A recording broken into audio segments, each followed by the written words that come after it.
There we go. Now you can all hear me. It's in the red now. Why is it in the red? There we go. There. Hey, yo. There we go. Better. Apologies, guys. I'm surprised my mic wasn't working. My mic wasn't working. My lips were flapping, but my mic went working. There we go. Awesome. Now I've got the mic working. I'm a professional, I swear. I swear. Okay. So yeah, I'm thinking if we're gonna mid-age it, maybe just do like a little something like that. Looking at the eagle's head as well, just studying it a little bit. Yeah, because if you look at it, it's kind of slipped back, but some of them kind of have that sort of fluffage going on with the feathers. So yeah, I would say kind of do that, and then maybe kind of up one here. Just sort of, that's it. Kind of give it that mid-age look. And then just sort of, then, yeah, I think that's cool. Because, like I say, he's obviously got, like, a regal. So, I think Eagle would be the best sort of breed of Aracrot Crow with him. There we go. His hand, I'm not going to lie, should be a bit more closer. Because if we're going to do the spear, doing like that, then...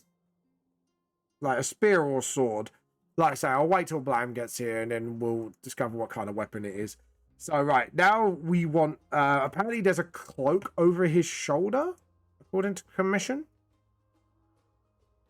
Let's have a read, because now I've got, like, most of it. Under white shirt, a red cloak goes over his right arm. So, this arm needs to have a cloak. Okay, cool. So maybe if we have the train sort of dropping down here, and then another one sort of like over his shirt to kind of hold the cloak in. So he's got that sort of, yeah. And then just sort of, and if his claw, if he's like, so sort of like that, and then sort of like that maybe. And then we get the rubber and just rub out the bits that we're not going to see. For obvious reasons.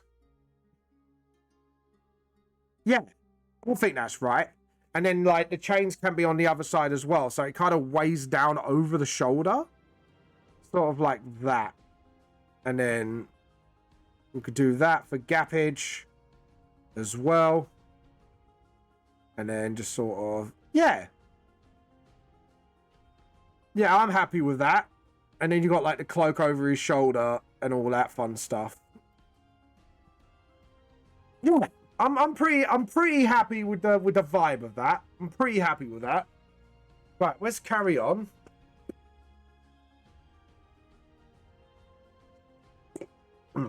Just get a drink of water on me. And then right, so we need sort of like chains as well. So maybe have like a shoulder thing here, and then the chains can sort of go like so here. Maybe? No, I think that's a bit much. Maybe actually, yeah, have some sort of thing there as well. Yeah, maybe like a shoulder strap thing over his thing, and then you could have like one more set of chain here.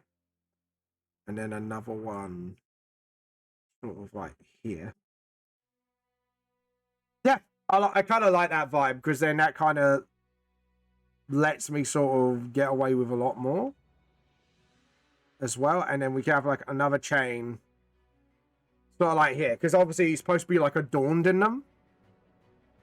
So maybe have another sort of like a plate at the bottom here. And then just sort of... no, that's a bit much. I don't like that. I actually don't like that idea. I think that is enough. Because, like I say, we want to adorn him in chains, but I don't want to sort of overdo it, if you know what I mean. Because I think if I overdo it, it's just going to look really shitty. Yeah. I'm pretty happy with that. I'm sort of happy with that. So, right. We're going to create a new layer. This time, though, we're going to use that chain brush. I'm literally sweating from the brow, and it's not even like, what, 30 minutes yet? Just a reminder, everybody, make sure you get your artworks in, ready to go, obviously. So if you want to show off some artistic talents today, so what we're going to do is maybe do like a bright yellow sort of there, and then sort of go for like an orangey yellow color like here. And then hopefully with a mix of the two, we get that sort of like gold illustrated texture. Pen. Where's my type of pens, by the way? Oh, there it is. And then that not there. That's not it. I know I've had that type of pen. Where are you? I will find you. I will find you. So trying to find the where are my textures at? My textures are my textures have run away. It's run away. There we go.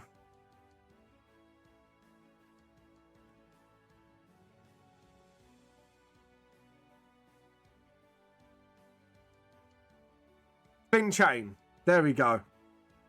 We need to make the brush size a bit bigger. I'm thinking about make it a 38 maybe. See how big that looks. Yeah, that was awesome. I like that. So we do one. Yeah, if we do one like that.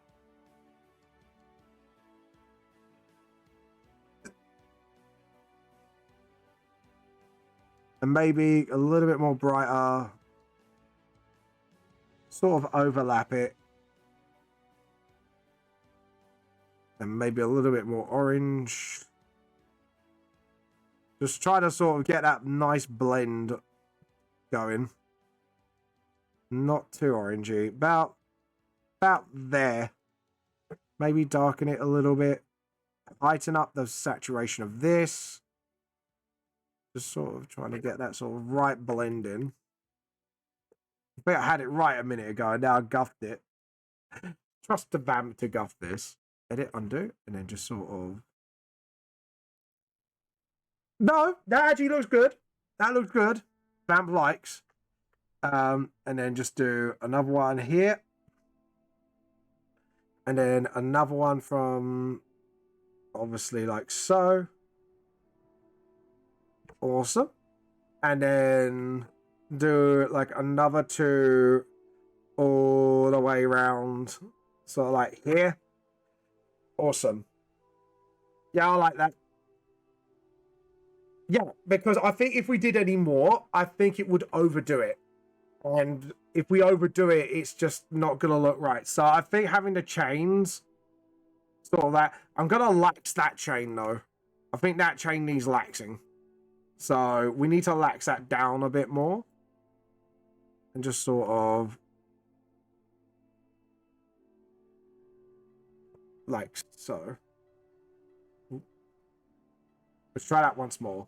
Go round and into the line work. That's what we want to do. Awesome. Because then that's a bit... This doesn't look lax enough. We need to sort of drop it down and then just sort of... Yeah. So it's going with the flow.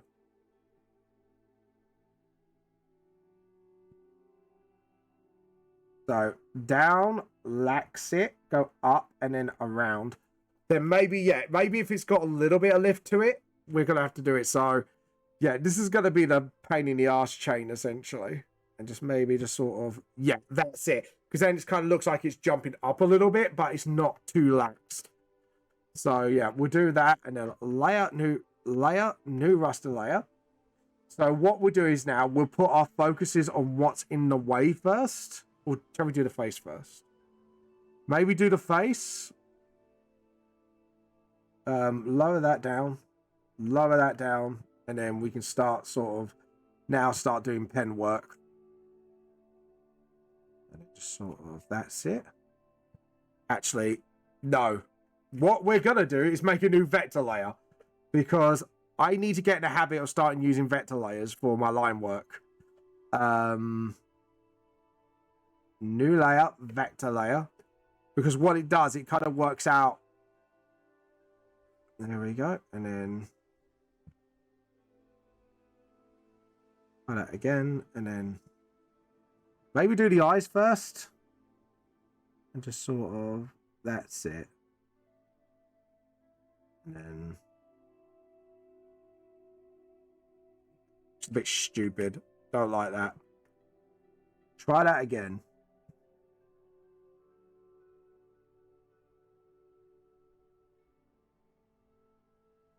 There we go. And then here, just sort of. Yeah, that's it. Awesome.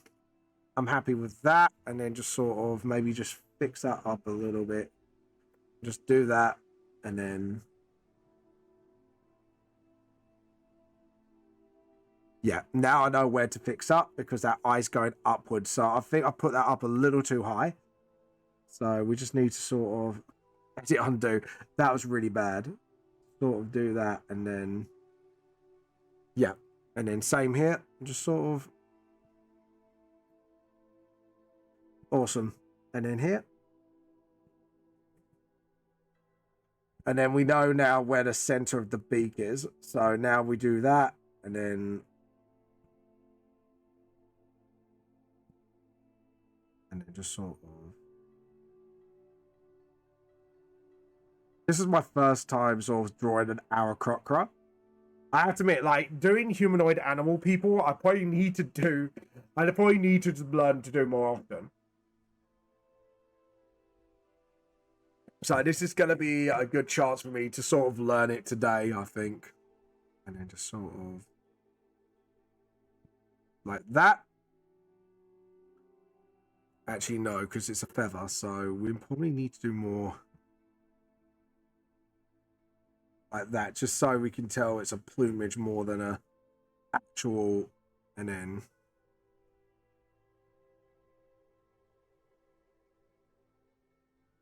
yeah, that looks more middle age. That's brilliant. Yeah, I kind of like that because then it looks like it's not really like a receding hairline, but it's kind of like, yeah. So I think I'm getting the hang of them. That's a bit messy. I don't like that. And then sort of. And then. That's it. Pretty happy with that. And then just kind of tuck that in. And then just sort of. There you go. And that's where the collar's going to start. And then maybe sort of. Given that middle age vibe. Just to sort of get that sort of like chest hair in. And then we're going to sort of get the royal jacket vibe in. And then just sort of, that's it. Awesome. And like I said, we're going to adorn him in gold buttons and chains and patterns as well. So, and that's something we want to do. Once Blam gets on, hopefully we'll get a better idea of what Blam wants as well with the commission. So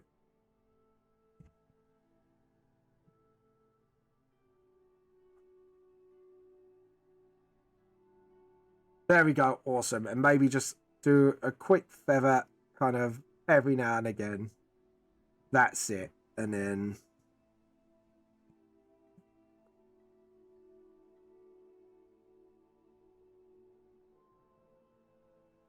it, and then do a really thick. Eagle's got big eyes, so. And then we could do like a whole that, and then just maybe actually do that, and then get the rubber, and just sort of use the rubber to sort of dictate where the shine is. There we go. And then same here. And then just sort of, and then we could smooth that bit out with the rubber.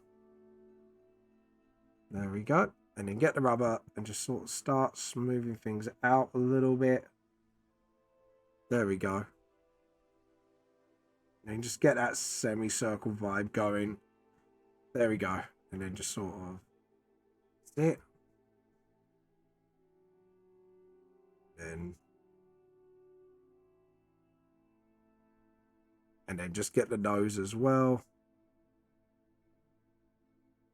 Get the beak sort of, that's it. So yeah, it's starting to look good at the moment. It's getting there. And then just sort of,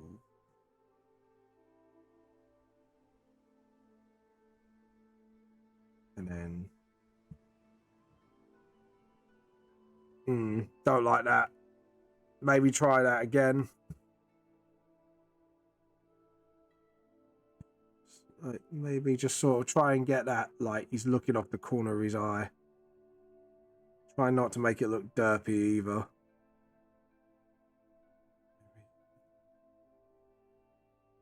Yeah, awesome. I think it's just the angles making it a bit difficult. So what we do is we'll do that as well.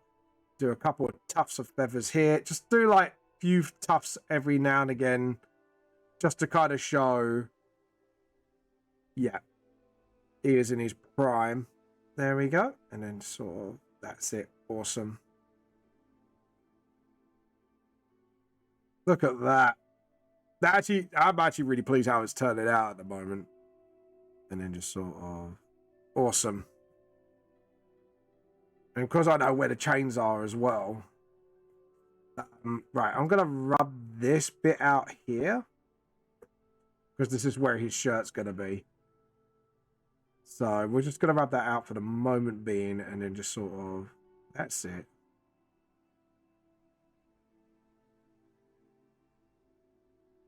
And again, make sure his clothing is sort of, and this is what I'm going to do now, is just sort of make sure the openings of the shirt, stuff like that, and then just sort of, and then do the button there. And then what we can do now is use the rubber to sort of, so I know for a fact the collar's going to be over that chain.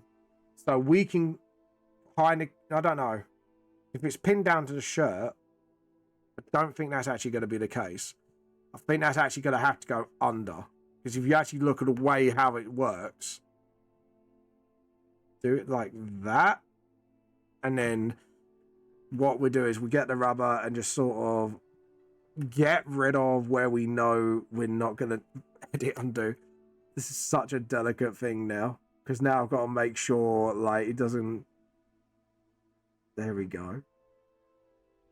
Awesome.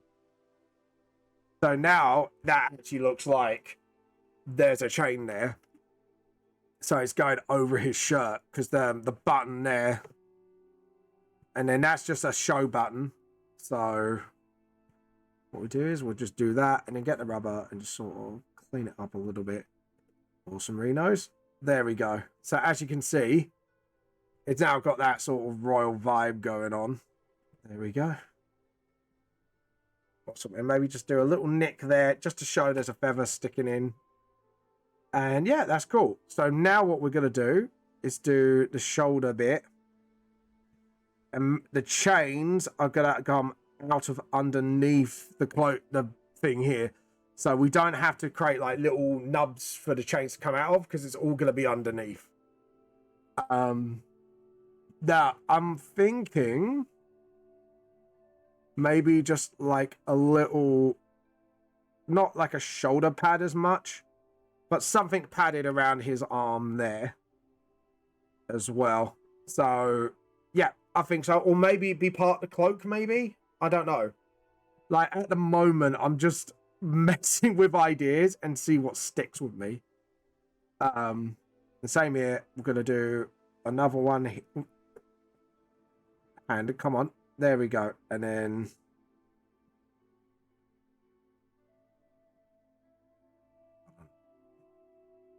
rub that bit out because I really don't like the way that went.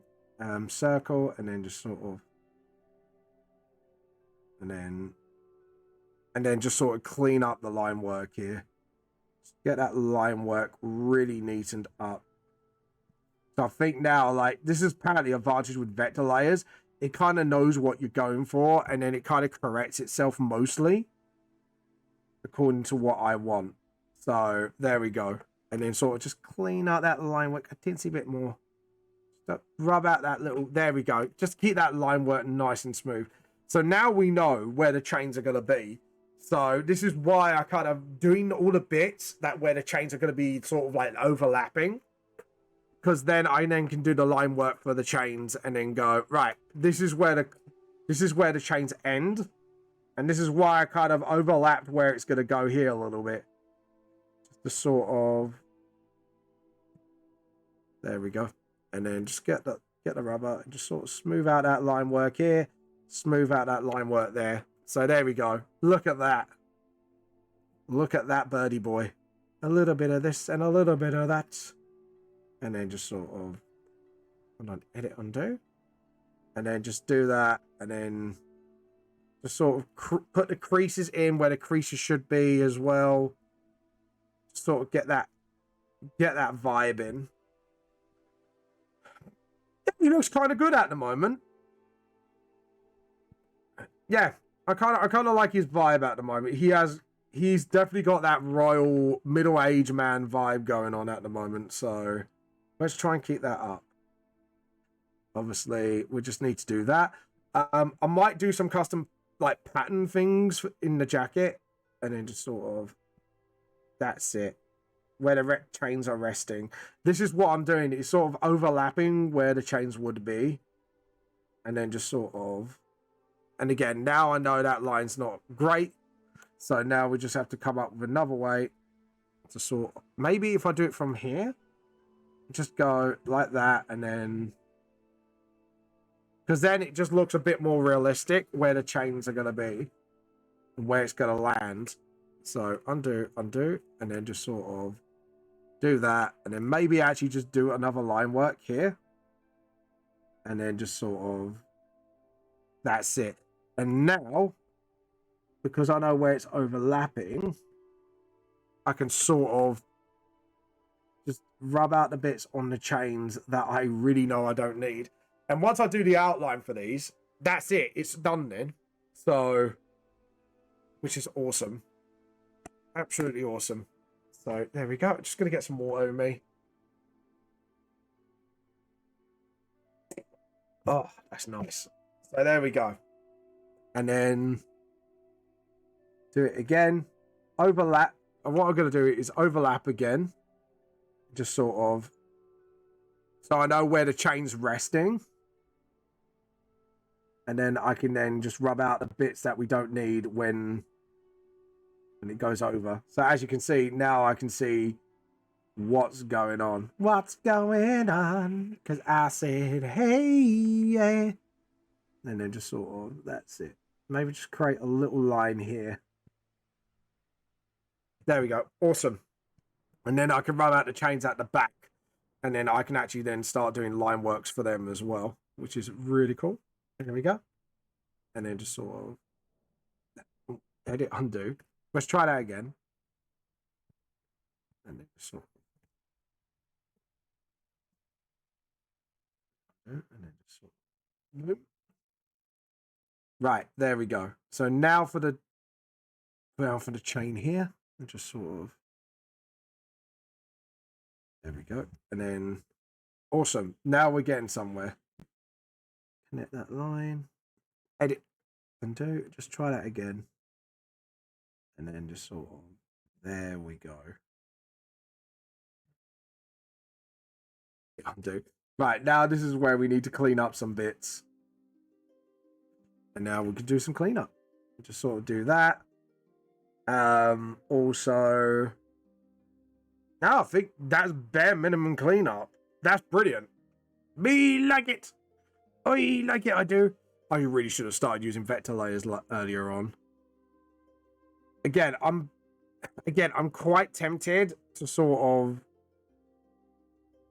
there we go. And then same here, just sort of do that. And then what I'm going to do is do the whole arm first. And then I'm going to rub out where I don't need it to be, because obviously undo and just sort of clean that up a bit more better again. Awesome. That looks really lovely, actually. I'm really happy with that. There we go. Awesome. And then get the rubber and then just sort of because that's overlapping the arm there. So we don't really need that line. We don't need this little bit of line here because that's where it's overlapping. And then, oh no, crap. Yeah, no, I need that line because that's where it's going behind. James, you thick. James, you stupid boy. Don't delete lines that you need. You need those lines. James, you idiot. How'd you send your fit when it's behind? You idiot. There we go. Called myself an idiot. There you go, guys. Happy. Are you happy that I called myself a baka? Good. There we go. Awesome. So now, look at that. I think, apart from the upper bit of the jacket, I think we've got all the line work we need. And then I could just go around the chains with what we need. And then rub out the chain bits that we don't. So, kinky bitches. Anyways, there we go. And then just sort of...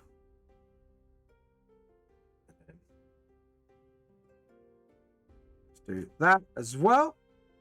And then look at that. Nice. And then...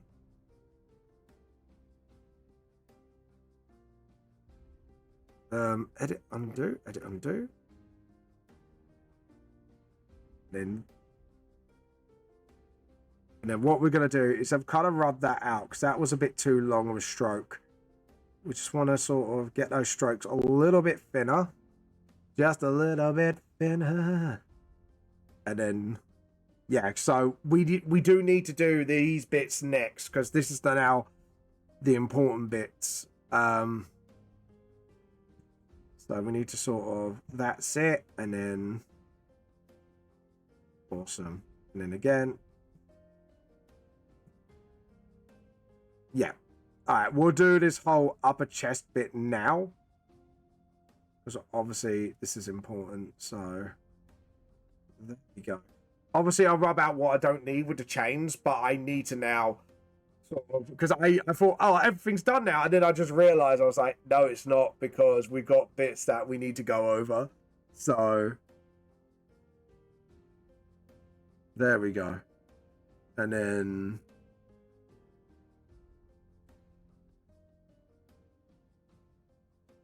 we need to get that crease sort of here. And then just sort of, that's it. And then again, because there are buttons here. So we need to sort of, that's it. And then we're going to try and make that point clearer. Because I think that was a little careless of me to not point. There we go. That was a bit careless. There you go. Now it's fixed. Okay, so let's have a look. So we got the top button. And then we got the top bottom button. So the top buttons I'm going to do is more like flat buttons, if you get what I mean. So instead of having like a button with an edge, it's going to be like a lot more the buttons we're wondering, like sort of like, you know, the rounded off flatter buttons that have like a sort of dome edge instead of a actual edge. So we'll do that because it kind of looks a lot more royalty then. Yeah, I'm happy with that. That looks a lot more royal. And then just do that. And then maybe put a button on the other side. Put a slit there as well. And again, we want flat buttons this time round. Want to give him that sort of proper he's royalty vibe. I think the button didn't really... There we go. And then... And again, we're going to put a crease there to kind of show it's kind of black it out a bit. And then there we go. And then sort of edit, undo. Try that again. That's better. Okay. And then just sort of.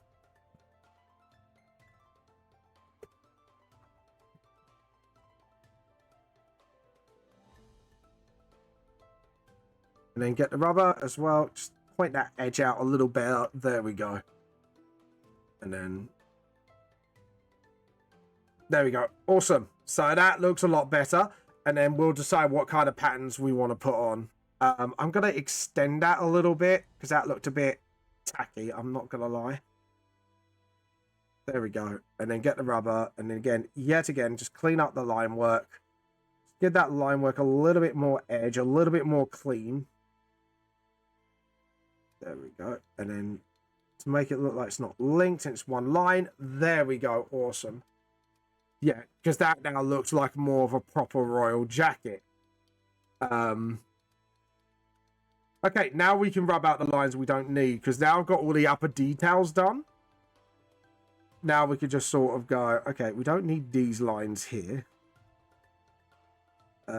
Just sort of broad stroke, get rid of anything that doesn't look right to me. Again, I don't have to get rid of the whole line, but the majority of it, just to sort of sell that sort of the chains are overlapping on him look. There he... Bless me. There we go. And that, and then just sort of that as well. Awesome. And then here as well, we just need sort of awesome Reno. That looks nice already. And then just think that's it. I'm going to just zoom out and just have a look, see if there's any lines overlapping against the jacket. No, I think I'm pretty happy with that. So I'm going to first off rub out the gold chains that are not visible, so I don't confuse myself when I do these line works. And then hopefully it will sell. That will sell it. There we go. Awesome. See, I love these. I love the chain brush because that's now given me such a nice reference of what I need. And this is like the side of stuff I do need, like references for, like chains and all that. If I'd ever do them on clothing. And now I've got like such a new way of doing it. Like it's even helped with chainmail and sell the effect of chainmail without actually sort of doing it like one color, and then I just go lots of curly lines and then it just looks a bit rubbish. Like with this now looks a lot more feasible, a lot more decent looking. There we go. I could probably do Lance's chainmail this way for now on. I mean, if you think about it, I could do the manga. This would be such a visual upgrade for Lance's chainmail design. And now I can do chainmail if I need to do it fast, which is the best part of it all. And it looks like, it will look like chainmail as well from my experimentation from what I've done.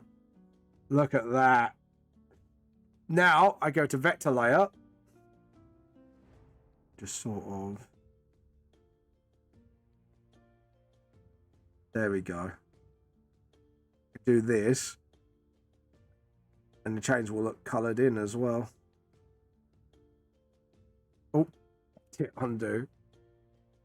Hold on. There we go. And then just sort of make sure when these chains are on. Keep going.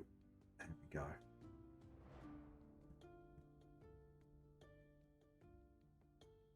Same here. And then just sort of trace over these lines as well. Because it wipes out a bit of the colouring phase as well. That is a pain in the ass when it comes to chainmail as well. So, like I say, it wipes out a lot of problems for me once, which is really good.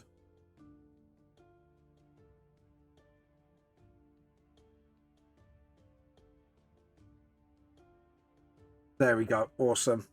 And then now we can sort of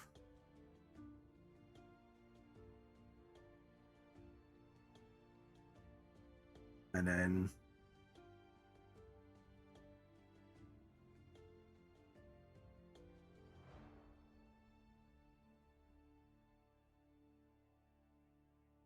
there we go. With chainmail, I don't need to do this, but because this is proper chains, I can now do this and sort of like go, okay. So we could just do that and then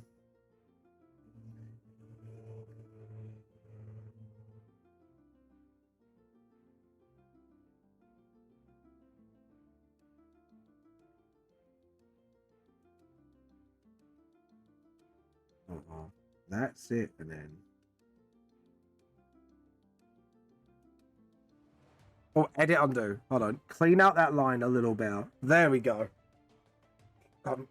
Sweat's getting in my eye and it's stinging it. Ah, sweat, get out of my eye, damn it. God damn it. Hello, Mediocre. Welcome to the stream. I know you're hiding, peekaboo. How you been? How you been? Welcome. And then just sort of, there we go. At the moment, I've not got no tea on me because literally it's way too hot. Like, there is that rare time of the year where I just don't drink tea because it's too hot. And it's like a few days in a year, you know, when the summer heat just gets a bit much. There we go. And just sort of, there we go. Look at those chains. I'm so glad I got this brush. This brush has actually been now a lifesaver for me when it comes to like designing things like this. There we go. And then just sort of, that's it. And then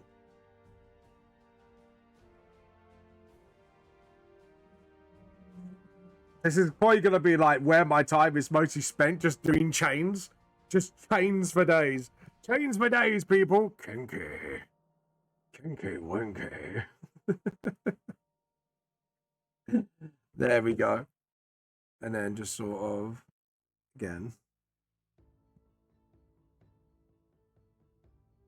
Just had a, no. I had a clever idea and I went, no, actually, because it won't look right. So, well, I might be able to expedite the process. Oh, feels so nice, that breeze. Finally, the breeze is chilling me out. Mediocre, Vampy Pappy, the curse of the accurate sheep. Oh, for God's sake. The scientists blew up the sheep. Good. No more Jason Momoa sheep. I am free of its curse. How you been, Mediocre? I hope today's going well for you today. I hope life is treating you well.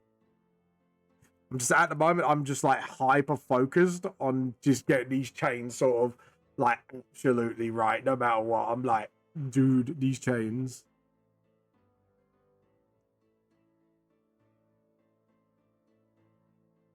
There we go. Oh no, the scientists blew up the sheep. It's not blown up. You ain't getting away so easily. God damn it. There's me thinking I did. Next time. Next time, the sheep shall go kaboomies. And spread its wings and fly away. There we go. Right, now we just clean up that line work a little bit. There we go.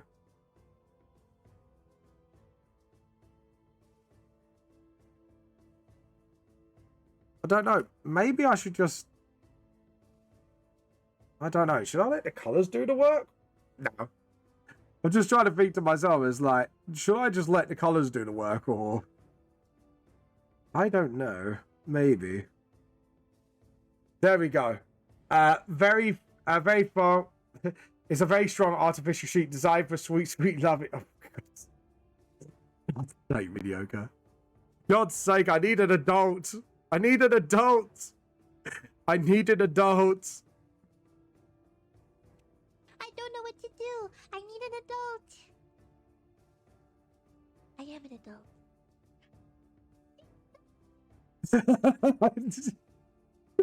That's how I feel right now. I need an adult. There we go. What's that? I'm very adult, thank you very much. Some of my red hair, some of my beard hairs are turning grey. Well, mate, I don't know. After all that talk of the Aquaman sheet, well, I might have to sort of like disagree a little. I don't know. You know, after you keep asking me to, you know, go on a date on the poor Aquaman sheet, I don't know. I think I might need an adult. I might need an adult. There we go. And then just sort of awesome. And then look at those chains. The chains are looking really good, actually. Like, I was trying to figure, like, how do I make this faster? And I was like, actually, just doing it this way kind of ensures accuracy. So I'm kind of happy to do this, actually. This is one of those drawing processes. It's mind-numbing, but it's mind-numbing in a good way. It kind of mellows me out a little bit. I'm not gonna lie. It's kind of mellowing. There we go. And then just sort of, that's it. Awesome. And then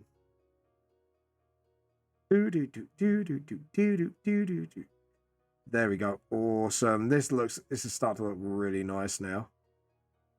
And then just sort of, that's it. And then that's it. Yeah, because like, look at it. Okay, I'm not gonna lie. I'm gonna see if I can exabyte this. It's not your full stream. Is cursed by Baba Mama. Why is it Mama? Like Jason Momoa is a man, not a fucking. Oh dear. Oh dear.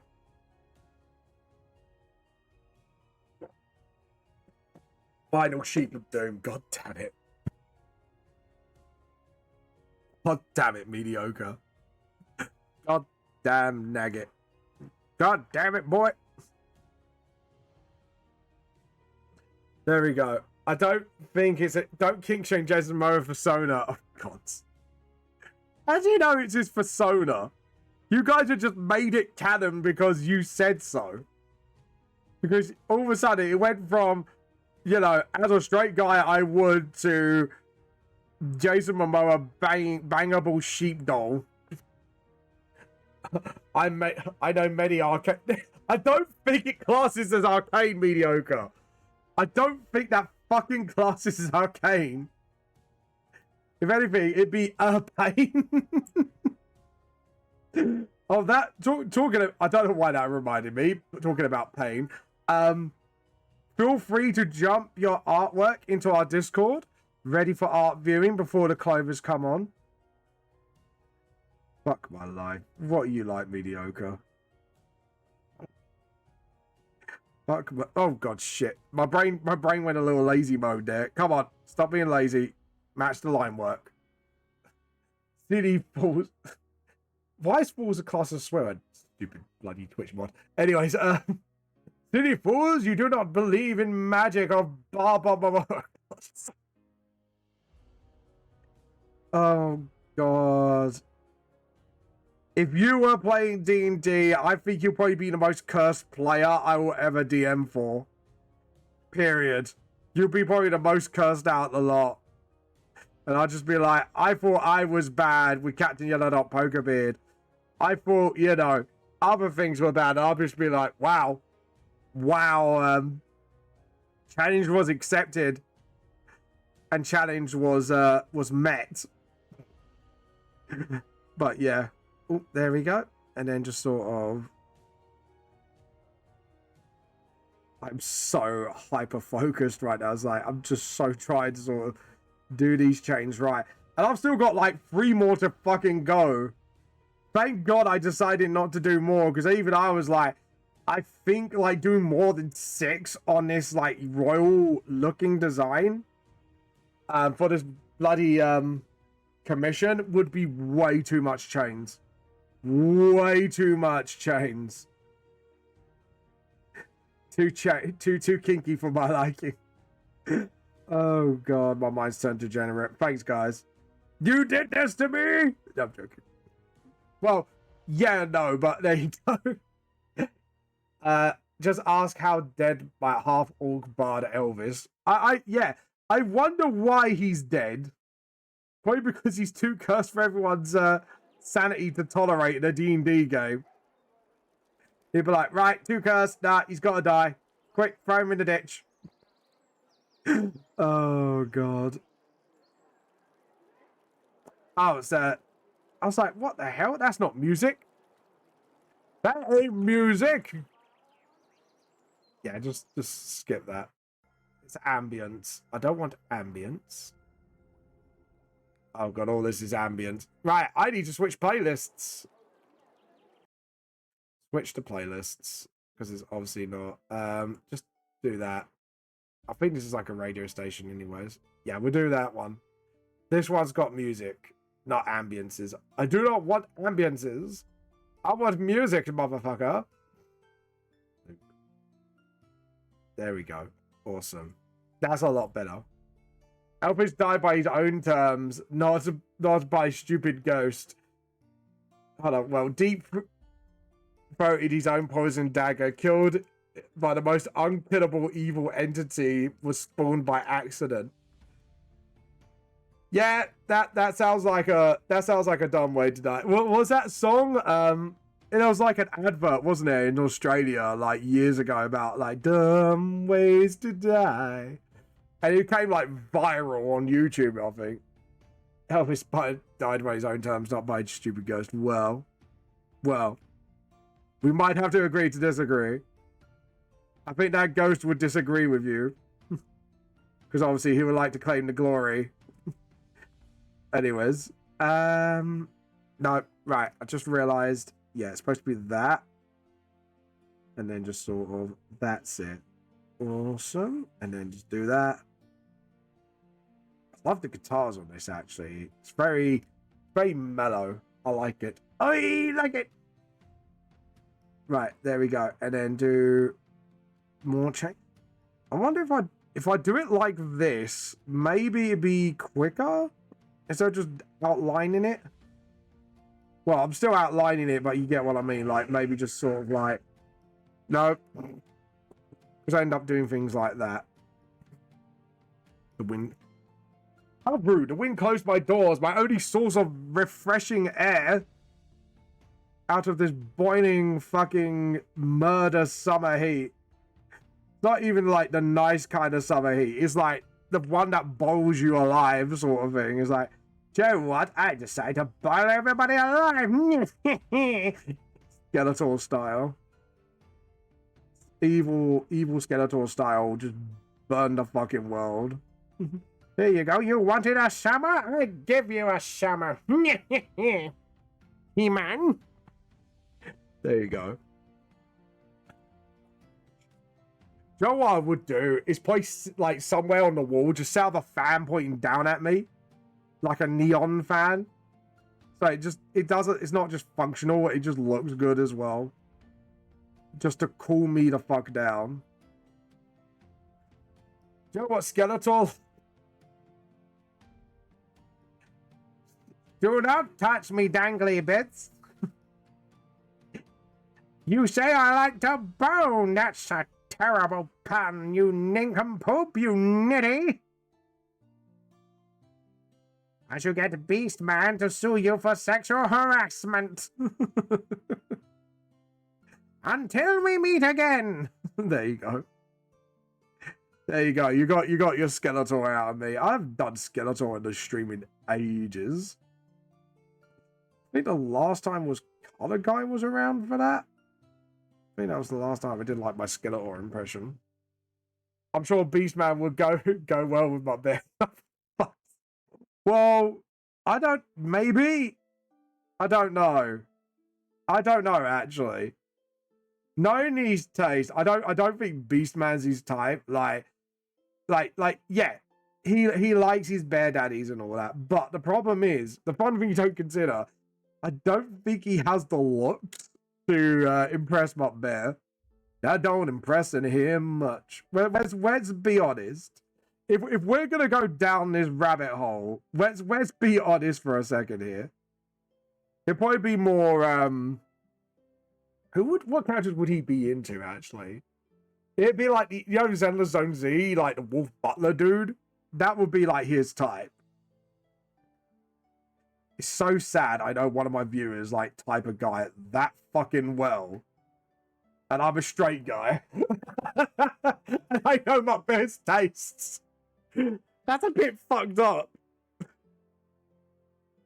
Let's be honest. It's a little fucked up. I'm more evil Lyn type of dog. Yeah. True. Oh, God. Jesus fucking Christ. And oh right, so so Dragon EQ, you have the pleasure of getting bunkied. Because dude, what the fuck? Hold on.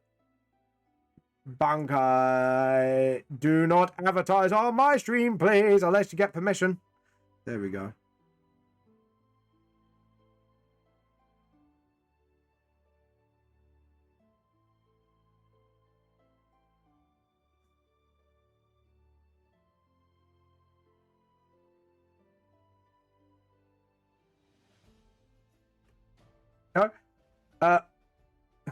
But the goat is, of course, Ravenwire from Lady... What the fuck? What the fuck is on Lady Lovely Locks?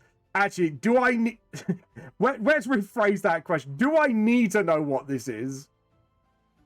Because I've got a feeling I don't want to know. I really don't want to know, I think. Oh. All right.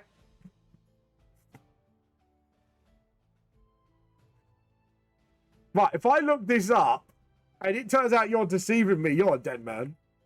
So, what was it from?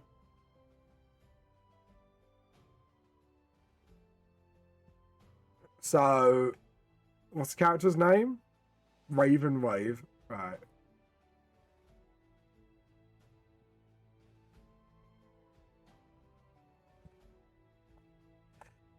I'm gonna kill you if it... Oh. Oh, okay. Yeah, that's pretty tame. But I was expecting some degeneracy, but you pleasantly surprised me. That's... I've never heard of this. Obviously, I'm a dude, but... Yeah, there you go. I was expecting some degeneracy from you. No, I was really expecting it. I was really expecting it because it's normally like I get sort of walked into this.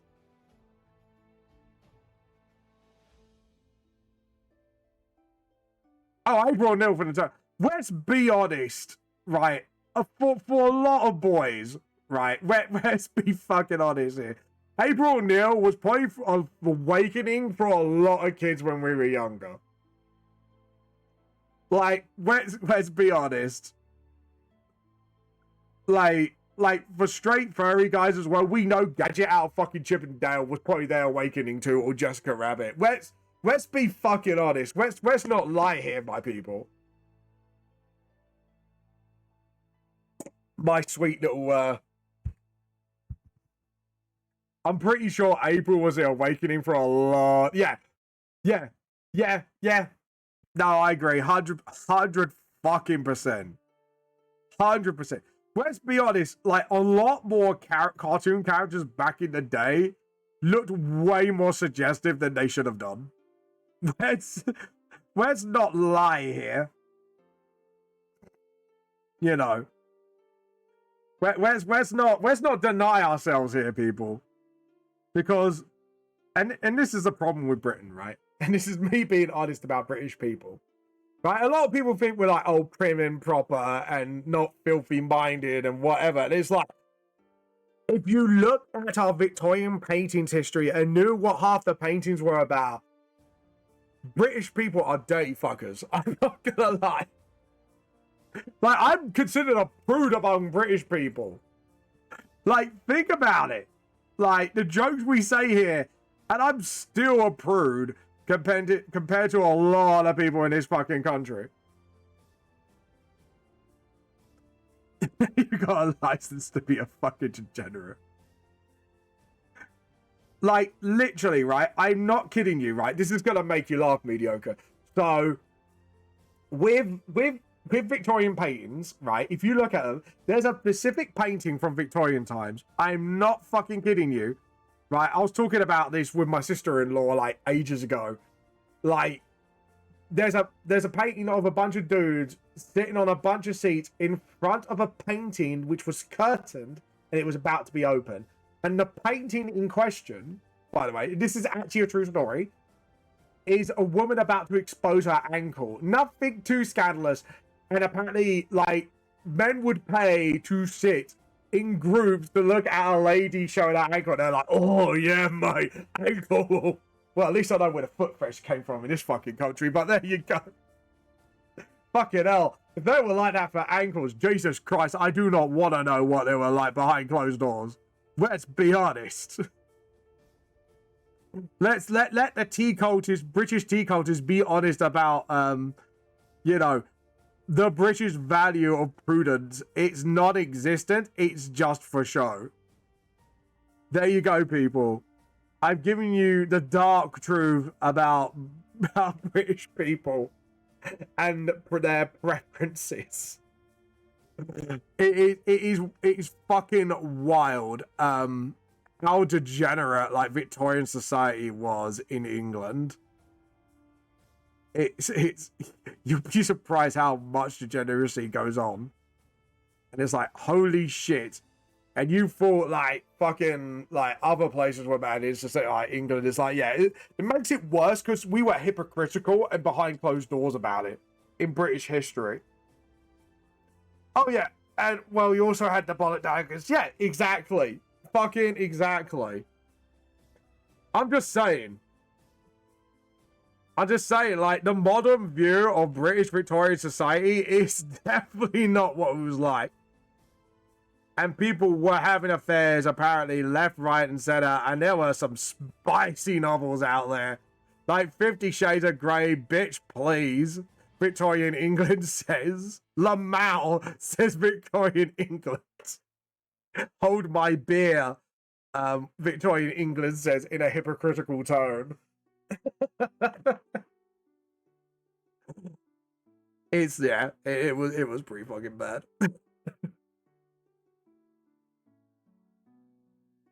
Oh god. And by the way, Adept is ridiculous. Don't sue me for playing your Carden Betrayer quotes.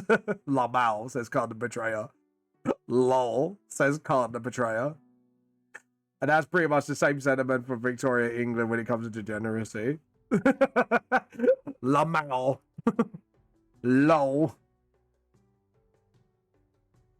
Oh god. There you go. You've had your first British art lesson. There's a painting. I think it was a French painting, but I don't know who it was painted by.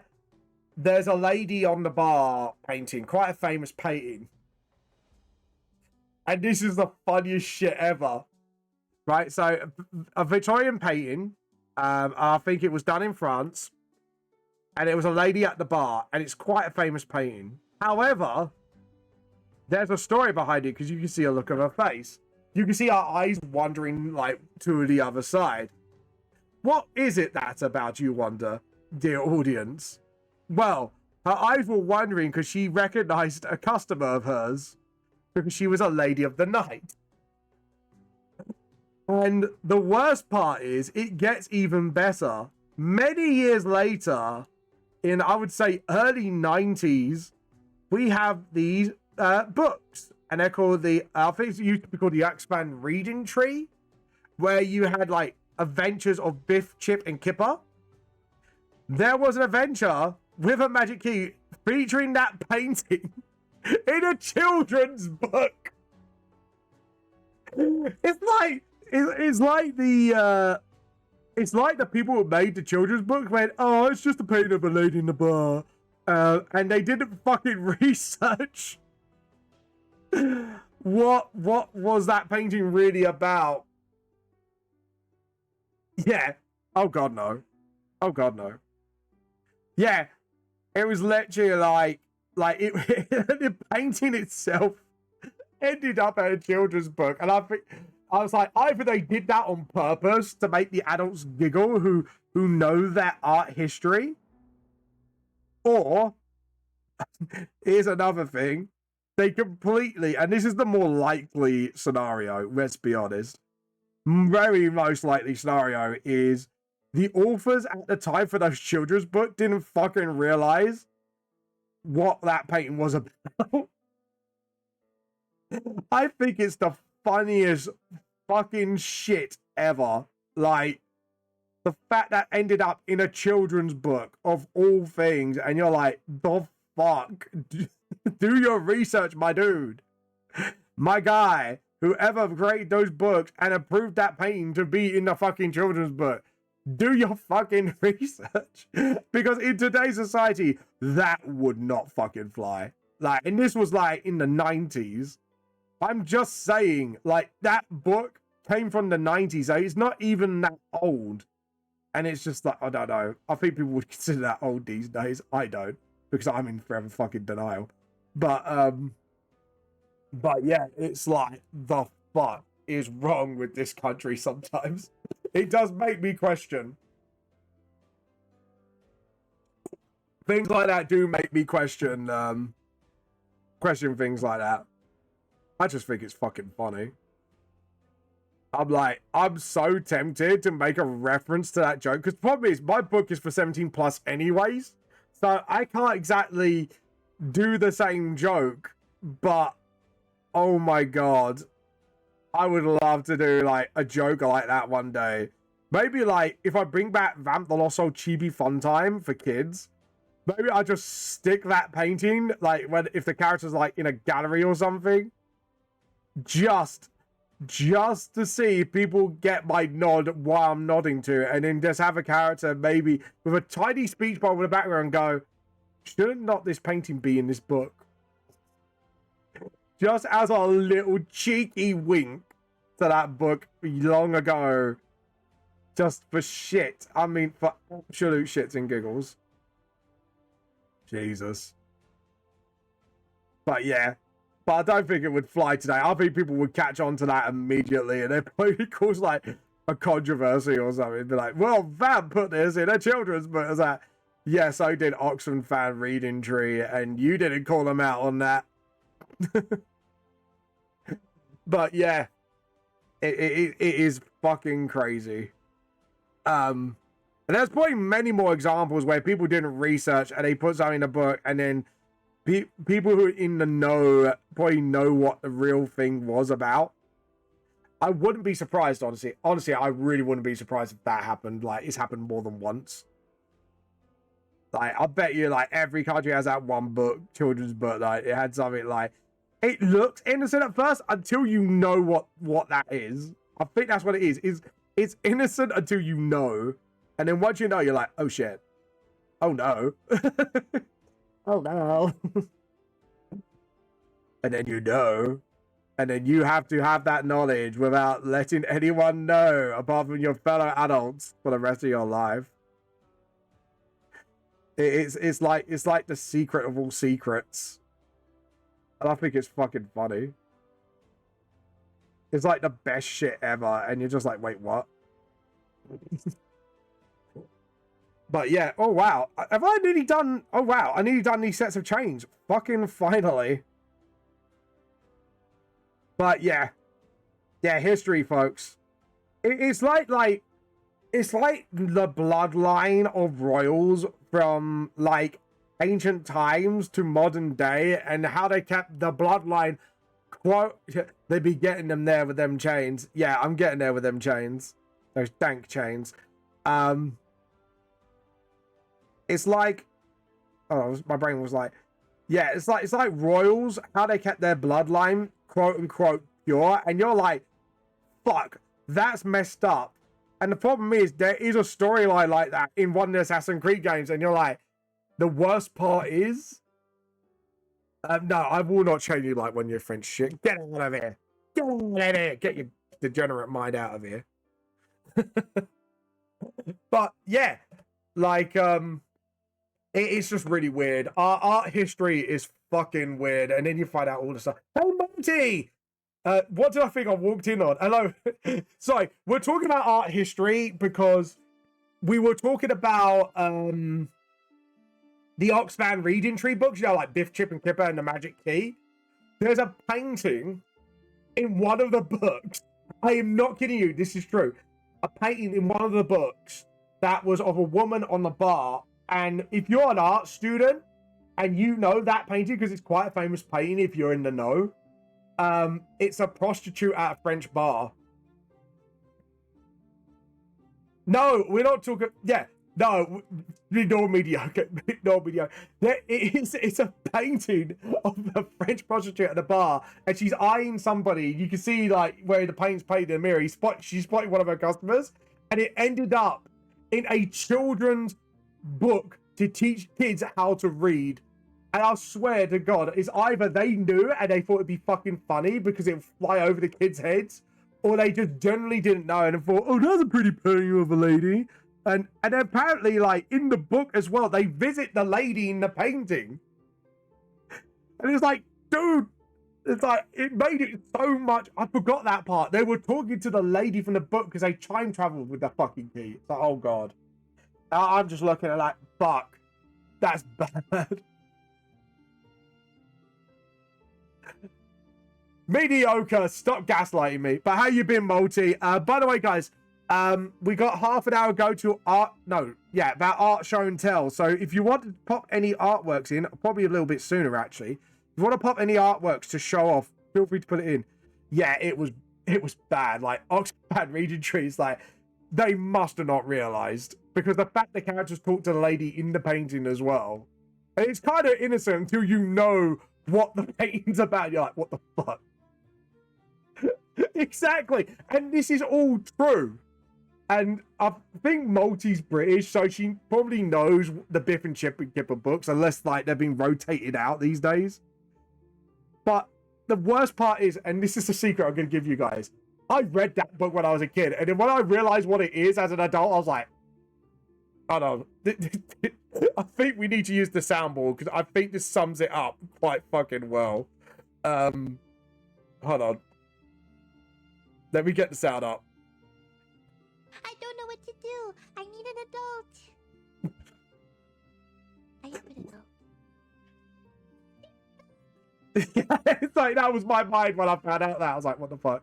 I'm good, thanks. Probably just lurking today, so you know. How are you? I'm doing all right. I'm drawing chains on a... That's... You've made this worse, fucking mediocre. Yeah, I'm doing this Royal Aarakocra for a commission that the Mad Lads, because obviously some of the Mad Lads earn a free commission after AnimeCon for the amount of books they brought. But yeah, honestly, yeah.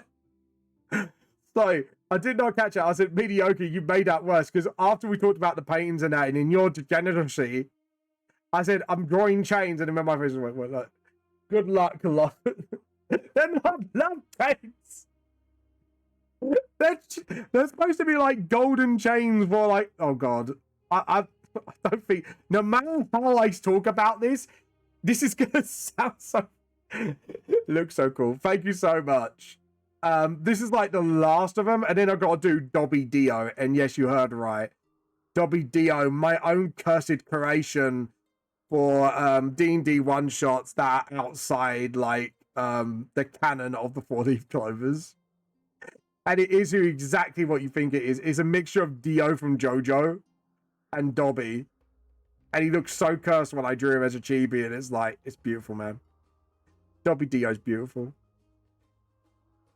It's me, Dobby Dio, all along. Goes back now. But yeah, thank you for coming by, Multi, as well. I hope you enjoy your little lurkage. And we'll hopefully, in about, yeah, I'll say 2 hours time is D&D, and then, not 2 hours, sorry, half an hour's time, art showing will be a little bit later on. So yeah, there we go. Now we're getting our chains together. We're getting our chains together. Yes, finally, I'm on the last stretch of chains. Woo! That just sounded wrong. Oh, fucking damn it, man. Why do you keep walking? Why does this happen to me? I made my mistakes. There we go. And then just do that, and then boom. Boom! All the chains are drawn, finally. Oh my god, that was the most pain in the ass part. God damn it, man. God damn it, Blam. Why did you make me do this? There we go. But it's fine. It's fine. It was for you, buddy. I hope you appreciate it. You better love it. Can you imagine? I just go back to my convention and be like, "You better love this." Swam. I love my heart, or your soul. But yeah. It'd be like that Lord of the Rings thing where it's like, instead of picking up the ring, it's just me finishing the art where you shall love and fear my heart, and you shall have a queen with the peacock side. Just me, just like, you know, stuffing my shirt with padding. It'd be like the yeah, like the Little Britain, like the ladies with the umbrellas. I'm a loony, don't you know? Oh god, talk about degenerate shows. Actually, that show was fucking degenerate. I forgot about that show. Jesus Christ. Like, there was some things it was like, it was funny, and then there was some things I was like, ooh, okay, bit much, but there you go. That's a problem with very risky comedies like that. Is either it will make you laugh your socks off, or you just go, ooh. But that's just my humble opinion. I just don't know what kind of royal patterns I should put. Oh yeah, I forgot the cloak. I was like, oh, I need to do the sleeve, and I just realized that cloak has actually done me like a job. And just sort of, yeah, if we just do that, and then there we go. Starly escaped. Well, I didn't want a stupid Starly, you dumb bird. You dumb bird Pokemon. You goddamn dumbass bird. Can you imagine me just like dressing up like the hillbilly style, like, come here, I'm going poker hunting. Just like a parody of Pokemon. It's just, oh yeah, we have that. It's Power World, ain't it? I just realized. I was gonna say you shoot your Pokemon, and then I just realized Power World does that. I haven't even played it yet. But yeah, I just realized like that's Power World in a nutshell. And I literally just forgot all about. Do you know what? That game, literally, its popularity died quicker than a bloody blasting sun. Like, it went from like one of the most popular like Pokemon games, like Pokemon-ish games. I don't know, like what would you call a genre of Pokemon? Like Pocket Monster games? Because the problem is Pokemon like roguelike games have become so synonymous with Pokemon. It's not really classed as an RPG anymore. What would you call it? Like an MRPG, like a monster RPG, or a collector or monster collecting RPG? Like what would you genre it as? Like, it's become so synonymously its own thing. It's like you got like to be honest, Digimon is cooler in some respects. Oh yeah, talking about awakenings, Jesus Christ. I forgot about Digimon. That is a lot of people's awakenings, I can tell you. It's like, they are no awakenings. It's like, Jesus Christ. Like, would half the designs get away with it today? Probably not, actually. Let's be honest. Okay, so we got these. Yeah, because if we leave like the trousers sort of like open, maybe then like it kind of gives it more of an Aarakocra sort of like, I was gonna say like more Aarakocra feet feel, and then I just realized a bit like the audience I have, and then I'm like, yeah, I've got degenerates here. I need a degenerate button. I need a soundboard where it's like, you are degenerates, you filthy fucking degenerates. Maybe you guys can come up with a button like that for me.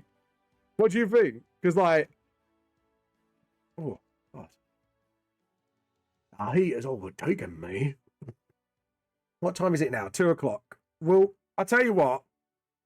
Let's see if any artwork has been given today. We might do it a little early, so then when the clovers come in, we don't get distracted.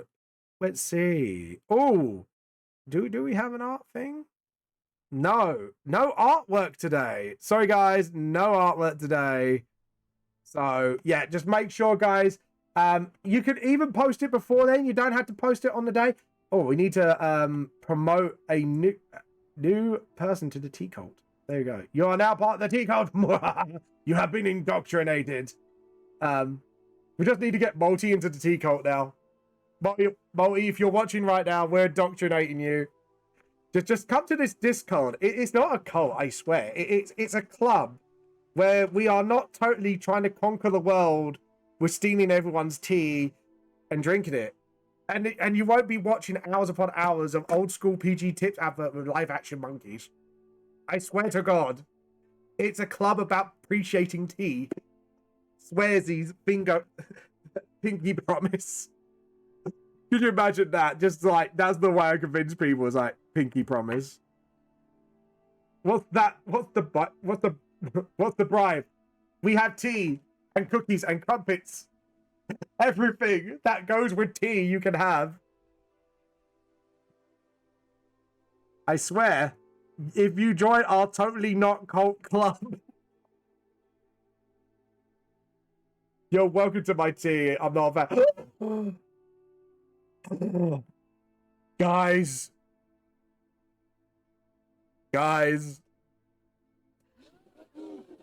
there's a heretic in our midst.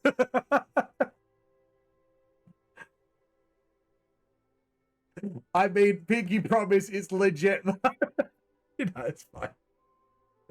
Oh God, it's just like I had to do that. I was like, you don't like tea and you're in the tea cult? Well, more tea for me. Hello, this is heretic. No, it's fine. It's fine. It's fine. It's our in joke. I run a tea cult, so and copy is heresy. I think literally my VTuber lore, like I need to do the trailer for it because I've got like the panels together. I just need to get the voice acting in it. Literally, I was an angel-driven man by vision of the great heretic Neste Latte Cal, and I do like tea, but also like being a heretic. And I got driven mad by these visions, and I kept having mad ravings. Like I was an angel of water, hence the glowing blue eyes. And I got sent to Earth just to be shutted up. Little did I know that the prophecy I've said in my mad gibberish in my nightmares is true. And now I'm determined to make a tea cult to save the world by conquering it. So yeah, that's now like my VTuber lore by making manga and streaming. It's like the dumbest VTuber lore ever, but it's like, yeah, that suits me down to the T. It's dumb, it's stupid, let's fucking go! It's the dumbest shit I ever come up with, but there you go. It was kind of chat's fault as well. Like, not specifically mediocre, but it's just a joke that's been running with this stream for a long time now. It's like, yeah, I'm the lead of the tea cult now. I mean, club, totally not a cult. I'm a good boy. I'm the goodest boys there is. I swears. I'm not indoctrinating you. Every pen stroke is Morse code.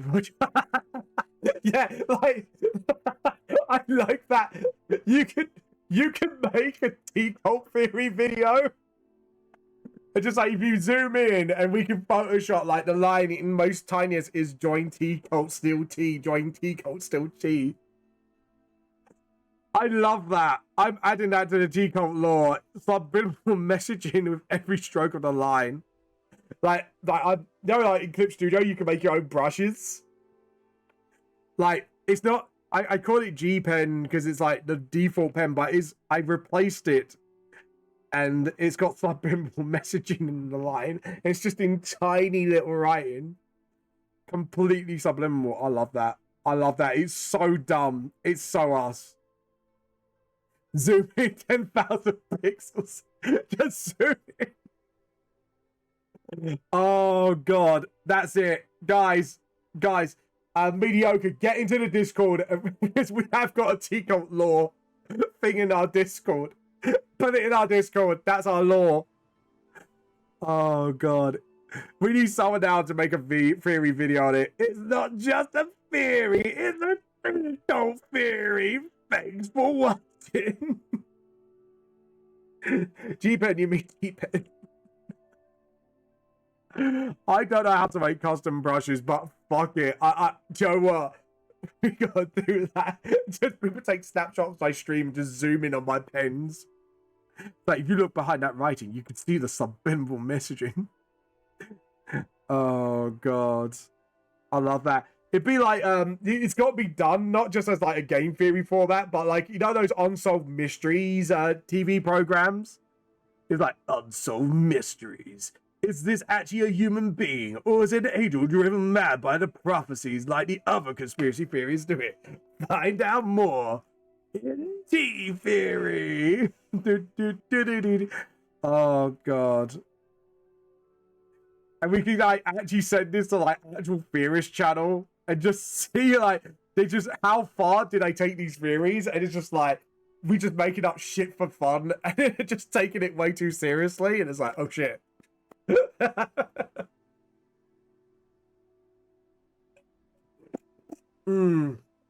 God, it's just too funny to pass up. It's just too fucking funny. I'm gonna put this. Where's my T-Cult lore? T-Cult lore. There we go. T-Cult chat. T-Cult lore. My G-Pen. If you zoom in 1000px, you can see a message saying drink tea, join. Oh yeah, drink tea, join the tea cult, steal tea. There you go. Dumbest bit of fucking VTuber lore, and I love it. I'm here for it. The tea pen. Yeah, just put like T as well. It's like, does that T stand for like a type of pen? I don't think so. With the Illuminati, the Illuminati confirmed. Do the music within the background as well as you zoom in. It's just like the oh no, like the X-Files music.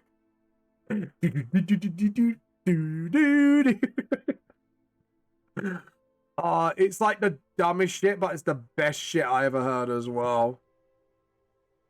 It's just too good to pass up. Too fucking good. Oh god.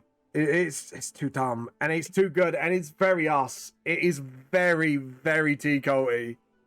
It's just too good to pass up. It's just I'm pissing myself with laughter now. It's just like, yeah. Yeah, that's it. Yeah.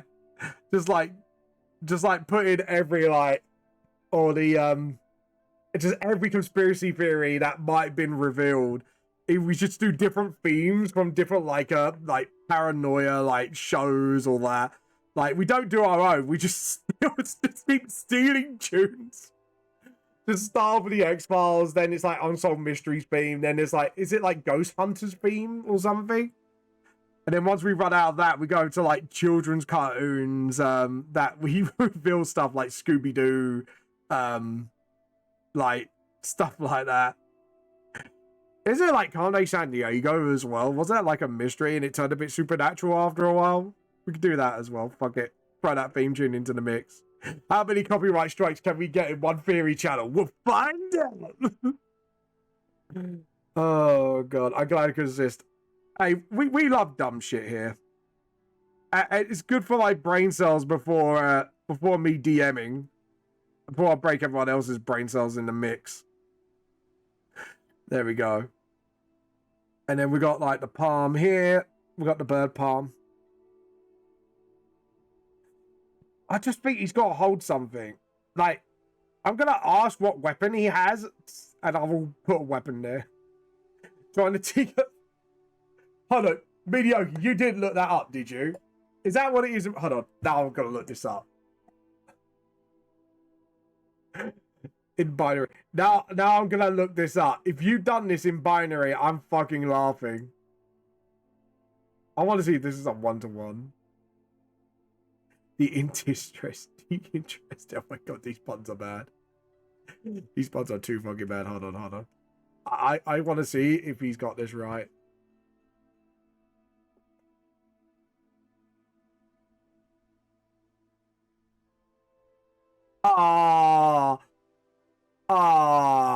Google, you disappoint me. You disappointed me, Google. And there's me thinking like, Multi, I enjoyed that pun. Interesting. See, even our puns are subliminal. It's like, even the puns are subliminal messaging. Zoom in 100 pixels, CIA style. Oh, we could do like, we could still CIA stream as well. Aim to please. We love our dumb shit. Oh, God. That's fine. At least it wasn't bad as our last canon session before the one shot where literally like we would talk meet the Clovers. We spent most of the session talking about like Kairos reincarnating and turning it into an anime series. Because he's in the multiverse. Like that time I got reincarnated as a sister of battle because the actual campaign we're playing is a multiverse. You got like D&D, Critical Role's World, and even Transformers Warhammer and all that. So could you imagine that time I reincarnated as a Decepticon? Oh, okay, that's redeemable. I have to admit, I do like a good Lipton tea. I'm not gonna lie. I am in the raspberry camp, but hey, tea is tea. It's still the holy brew. Thy drinks holy brew, you are welcomed. As long as you don't drink heresy in our presence. We do have the hypocritical part of our cult, because every cult has to be hypocritical on some level, right?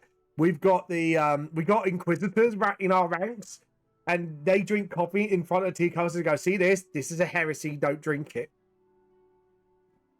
That's their literal job, to find heresy and to show tea cultists how not to tea cult.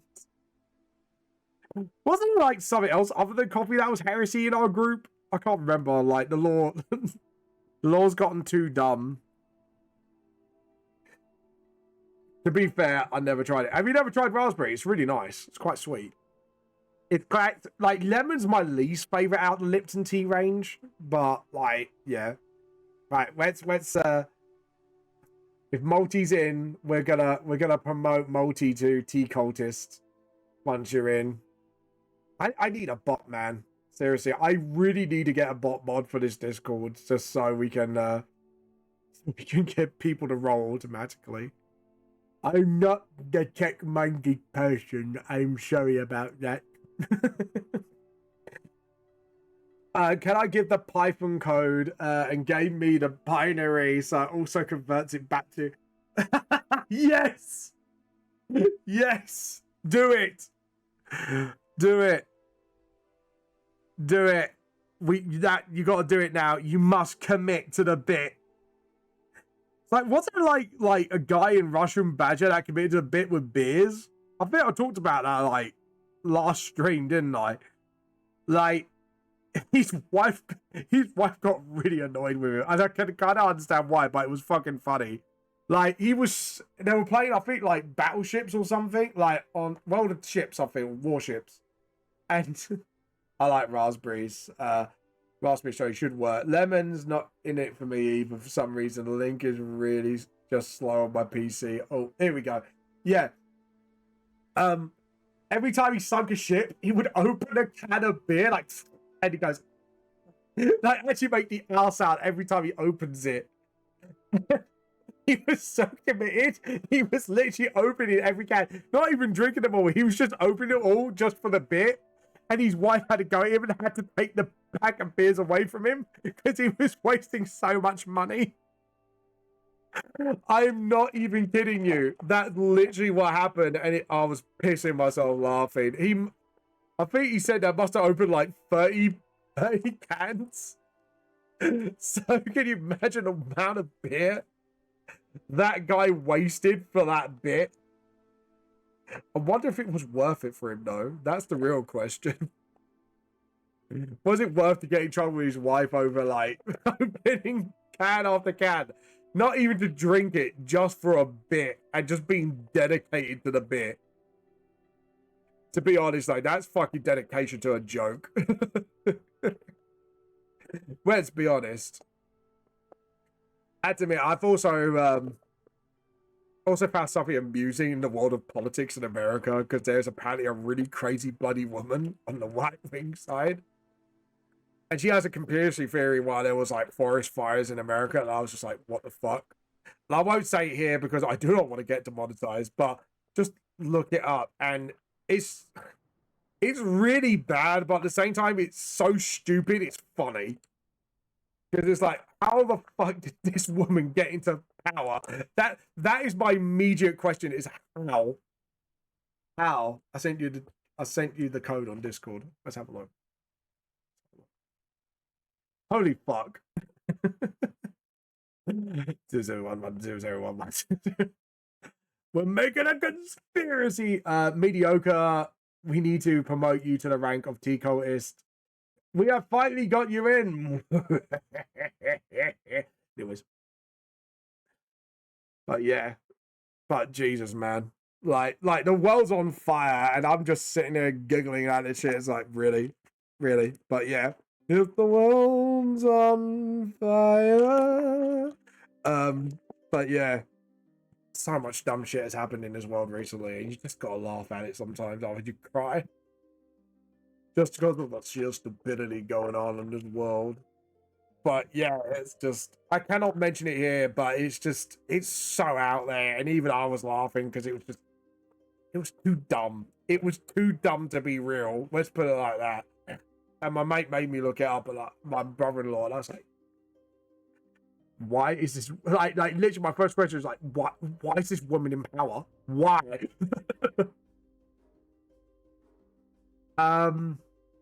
Right, so what I might do is do a thin line here through the jacket. Because obviously it's got like gold in it. And then just do that. And then maybe do like a gold... Do I should do a gold trim around the collar? Maybe do like something like that, maybe? Sort of like that. And then maybe the edge of the coat would just go... like proper ham, because it's gold and red, so from according to the commission thing, so maybe do that and do and maybe like keep that gold as well, because like I say, we don't want to go OTT, methinks. Maybe do like another one here.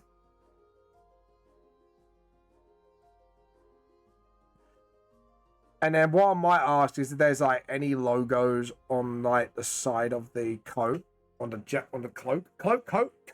Yes, it's obviously a coat vamp. He's obviously wearing a coat. I mean, geez, vamp. Wait. Oh god, I'm so glad I got this before I went live. Like, it's too hot for tea today. Way too hot. I've had like one cup of tea this morning and I was like, yep, that's enough. I need water. I need to keep hydrated because my brain cells are gonna die otherwise. Die of stupidity. String equals join the tea cult. Binary means join format. What the fucking... What the because you're a game dev as well. Oh god. That's literally like a code to join the tea cult. Jesus fucking Christ. Oh god, I don't even think Jesus can help me here, mate. I'll tell you, my sanity's gone long ago. It went somewhere like off to the distance, far away, where my brain cells go to play. Oh god, Jesus. Right. Let's just... Oh, no, keep the chain, because that's coloured.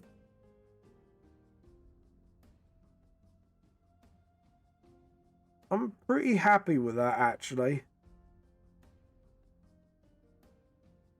I think any extra detail is just gonna go... I think any extra detail would definitely be too much. I think the only thing I would do is if they have a coat, if the Royal Aarakocra has a coat of arms, maybe do that. But that's as far as I think I'm going to go with this. Because otherwise I think I'm going to over-design it. That's the only problem. Especially with my art style as well. But I want to know what he's holding as well. Or maybe keep his special plane just because that head royal. Save. I might re-angle that hand. That's the only thing. Save as.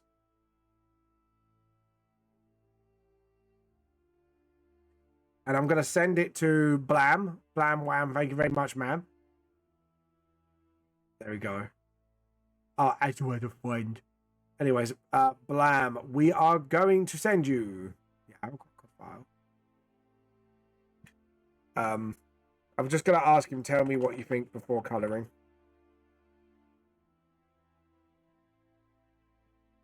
But yeah, I think he looks fine. I'm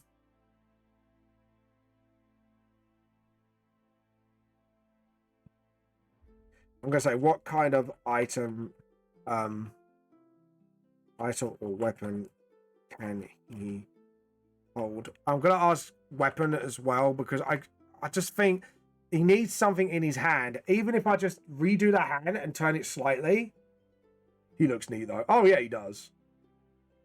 He does. He looks like a royal, definitely. Like, that was the vibe I'm going for. It's like, I need to make him look like he's from a royal lineage. Ugh. I need to stretch my back. Right, hopefully the clovers should be here soon, guys, and then we'll get another round of 4-leaf clovers today. So should I make that picture bigger? I shouldn't make it bigger, shouldn't I? I think I should. Right. Oh shit, I forgot. Guys, I forgot to do his. I was so focused on his clothes, I forgot his fucking wings. I was like, should I make a design bigger? And then I just looked. I looked where I guffed. I went, oh, Vamp guffed. Vamp guffed. Whoops. Right, I am gonna make him a little bigger though, only a little bit, because he does seem, I don't know, like if he's gonna use this for his streams, I need to make sure, like, res wise, he's able to use it. Right, so his wings. I'm gonna look up Aarakocra wings. How can I spell that? Aarakocra wings, DN. Maybe I'll just put D&D and then it automatically corrects. Hold on, maybe Aarakocra? Come on, Google. You do not understand what I am typing. I am dyslexic and not that dyslexic. Guys, it's being mean to me. It's being mean. We've all been there, don't worry. Google being mean to my dyslexic ass. It's saying you don't understand me. I'm gonna sue it, boy. I'm gonna sue it. No, can you imagine me just taking a search engine to court? Why are you looking into court? Because it didn't understand me. Alright. It's kind of spelled Ara, but it's Ara Cocra. It's not just any Aarakocra. It's an Aarakocra. There we go. Right. Paste. There we go. Right. Let's get their wings, boy.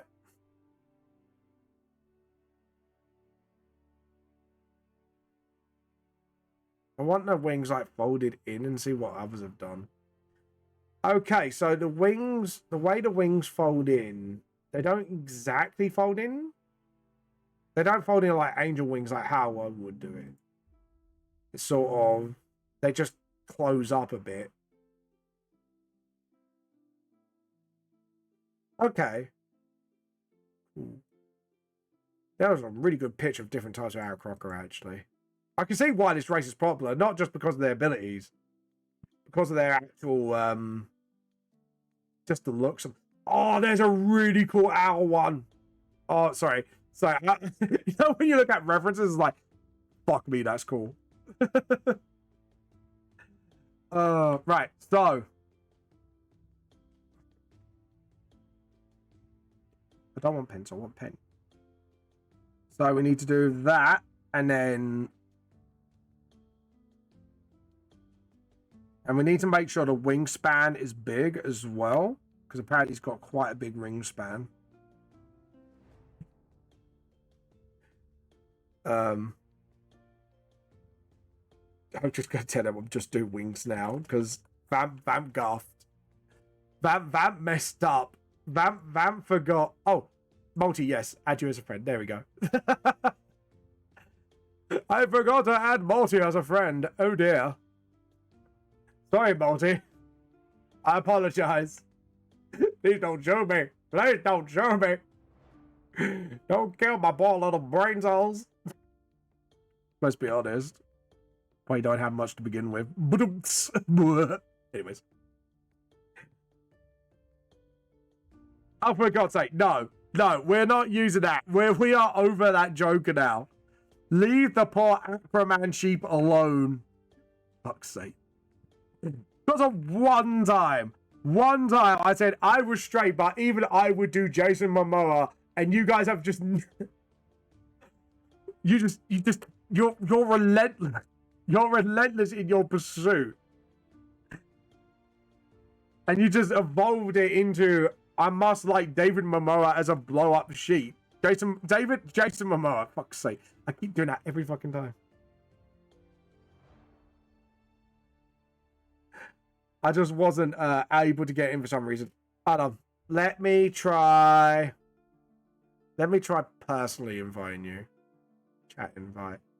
Because now we're friends. But that sounded so fucking psychotic. We're friends about it. There we go. You should get a personal invite on Discord now. So hopefully you should be able to get in that way. Yeah, but I think Blam's about to tell me off now. It's like, you forgot the rings, you're full. You fool, the idiot. Stimpy, you fool.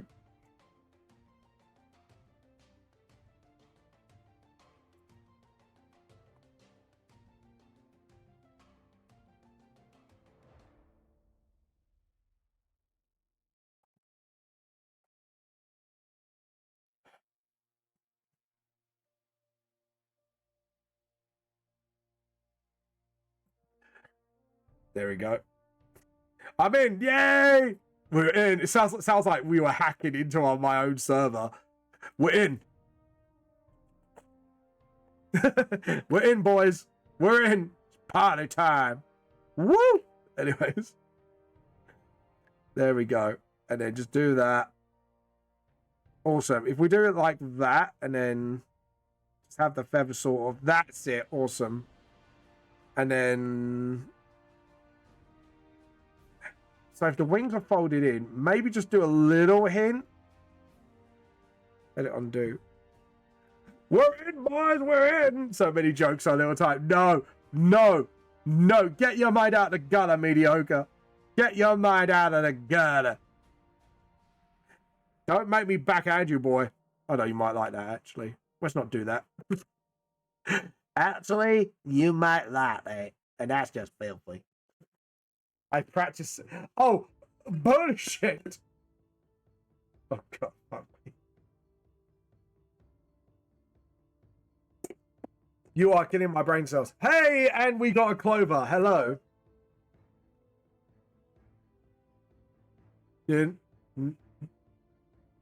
Yeah, you are on time. You are on time. I don't know if Storm dropped by earlier. Hold on, let me message the group. Hold on. At Storm. Yeah, Nova's normally the first one in.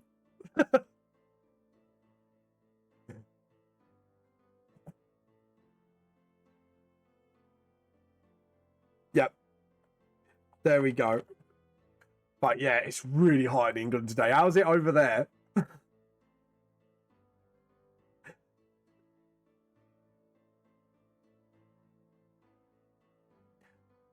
Multi says, I'm getting distracted, but I'll leave it now because I got some deadline. All right. We'll let you do your, because I know deadlines are a thing for art, so.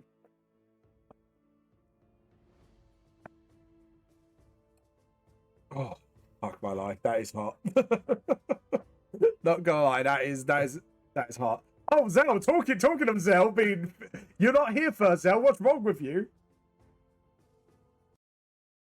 Hello? Have I been cut off? Have I been muted? Is my earphones unplugged?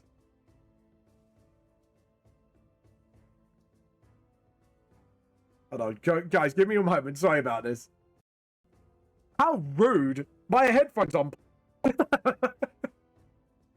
How dare they? Sorry, Chloe, say that again.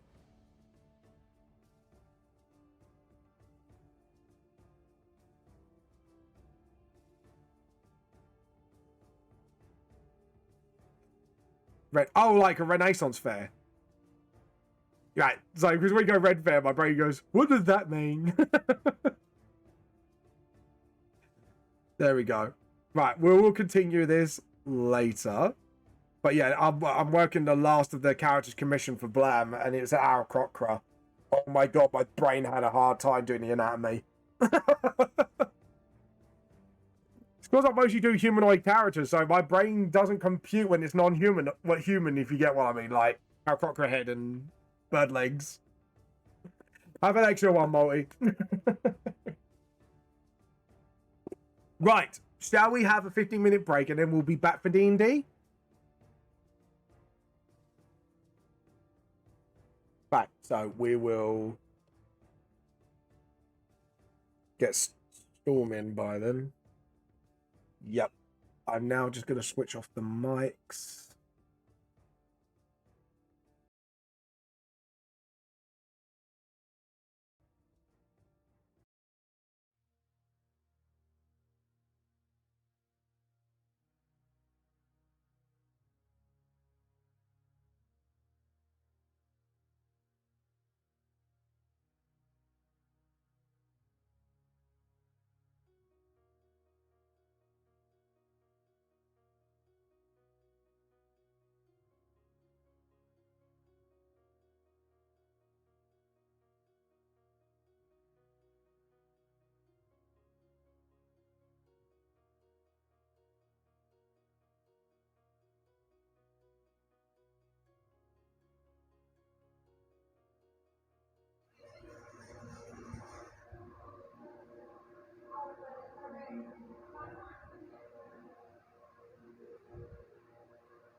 mics on now. So, Clover, this mystery package.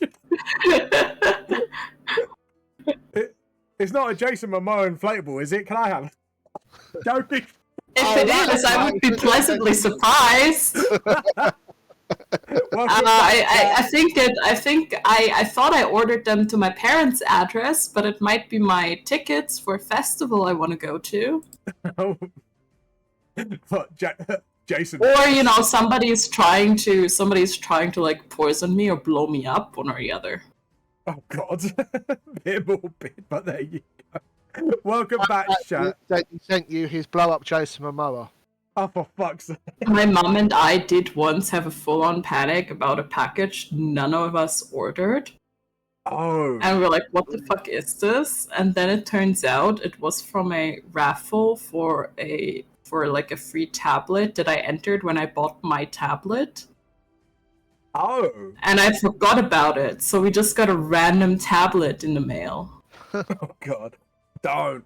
It was like sorry, before we get back into the game, try and give like a little bit more time. It's like we had a mysterious CD that came through the mail a few years ago. Just for context, it did turn out to be a Jehovah's Witness music CD for some weird reason. And we got so paranoid over it. I sent a friend to get a disc reader in to make sure it's not like bugged or virus or it's some weird like blackmail scam, because it was just so To be fair, I'd be weirded out too. One of the first pieces of mail I got at my new apartment was actually a letter from Jehovah's Witnesses. Yeah, because it's. I'm sorry, it's gonna sound really bad, but it is creepy, isn't it? When you get one of those letters, you're like, the fuck. And I opened it and I was like, it's like this really nice handwritten letter. And I'm like, yeah, somebody wrote that. Yeah, it's Oh, Silent shall be arriving in a couple minutes. Fair enough. Yeah, but yeah, it is kind of weird because it's like, because it's handwritten, it just gives the vibe. It gives a lot worse of a vibe, and it's like, am I being stalked? Just like you wait for someone just like out the window, like every move you make. At least I think it's handwritten, or for some reason they're printing handwritten letters. Well, they could be scanning it and then printing a load Yeah. of the same letter. Yeah, I feel like that is more feasible, but I was like, why the fuck am I getting this really nice letter? And then it just turned out to be somebody trying to sell me their religion, and I was actually kind of disappointed. It does break your heart. It's like, oh, have you heard of God, by the way? It's like, fuck's sake. Yeah, it is quite sad when it gets to that point, but yeah. But yeah, that was the creepiest thing I ever received. Nova, what's the creepiest thing you received while we're waiting for Storm? Oh, I don't know. Was it a box of bad lagging from sorry. Revisiting that joke. If no one can't think of something. I haven't really had anything creepy sent. Really? You never had like a letter or a random CD or... No. You are one lucky son of a bitch. I'm not gonna lie. You are probably the luckiest person I know who's never been... To be fair, I get so little mail.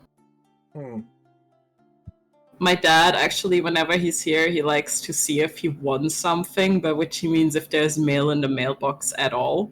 So whenever my dad's staying here, I'm not allowed to touch the mailbox, because if I get the mail, he'll be sad.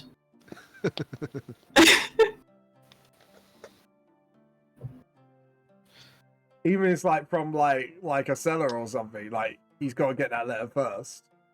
Yeah, he's got to get the letter first. Oh, that's kind of sweet, actually. I'm not gonna lie. It's just one of those like weird, quirky things he does. I think everyone has their quirks, I think. Especially dads. I don't know what happens when you become a dad, but something changes. I swear. Dad Your brain. level of jokes go down. Oh god, yeah, your jokes go downhill. There's a certain age. Well, actually, you don't even need to be a dad for that. It's just like, let's be Yeah, honest. I'm about to say I don't know if that's genetic or something, but I tell jokes almost as bad as my dad. Yeah. I mean, I found those really bad water jokes on the internet, like when I was going for water puns. Mm. I think it's a storm. It's a silent. storm. It's a wild It's- storm appeared. Hello. Yeah. How you been? I'm getting my master ball. Be right back. Just find a master ball storm. Quick! Jim, how you been? I want to say okay, but that would be a lie. Hmm. It takes me back. My do you remember the problems with my back like ages ago? I guess it's gotten worse. Yeah, it's come back with a vengeance, so it takes me about half an hour to get out of bed.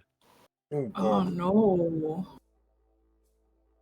Yeah, God. yesterday it was really rough yesterday. Jesus. Have you So- taken anything for it to at least ease it? I have or- taken about 20 to 30 different painkillers and still hasn't gone back, so I need to get it sorted out because it's starting to affect my left leg. Oh, God, that's bad. Yeah. Yeah, you need to get that checked out. Oh, no. Sorry to hear that. It's Yeah. okay. It's Everyone okay. give Storm some love. Not the inflatable sheep kind, please, people. I've had enough of that for one day.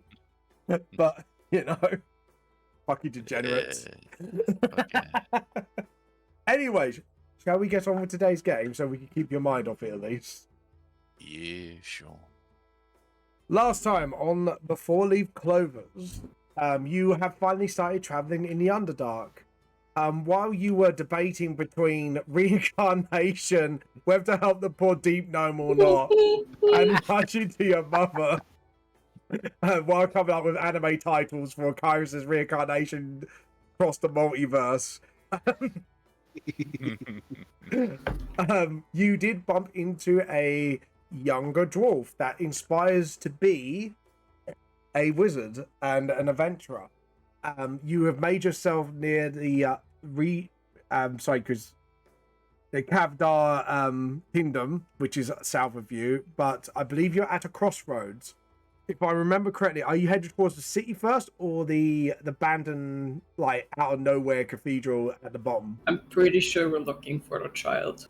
Yeah, I think Alright, we were heading- We kind of frightened the shit out of the shop owner by telling him that if his child is dead, we can bring it back to life, or it'll be a complete Oh, race yeah. from anywhere. You went your whole Yeah, Clover did that.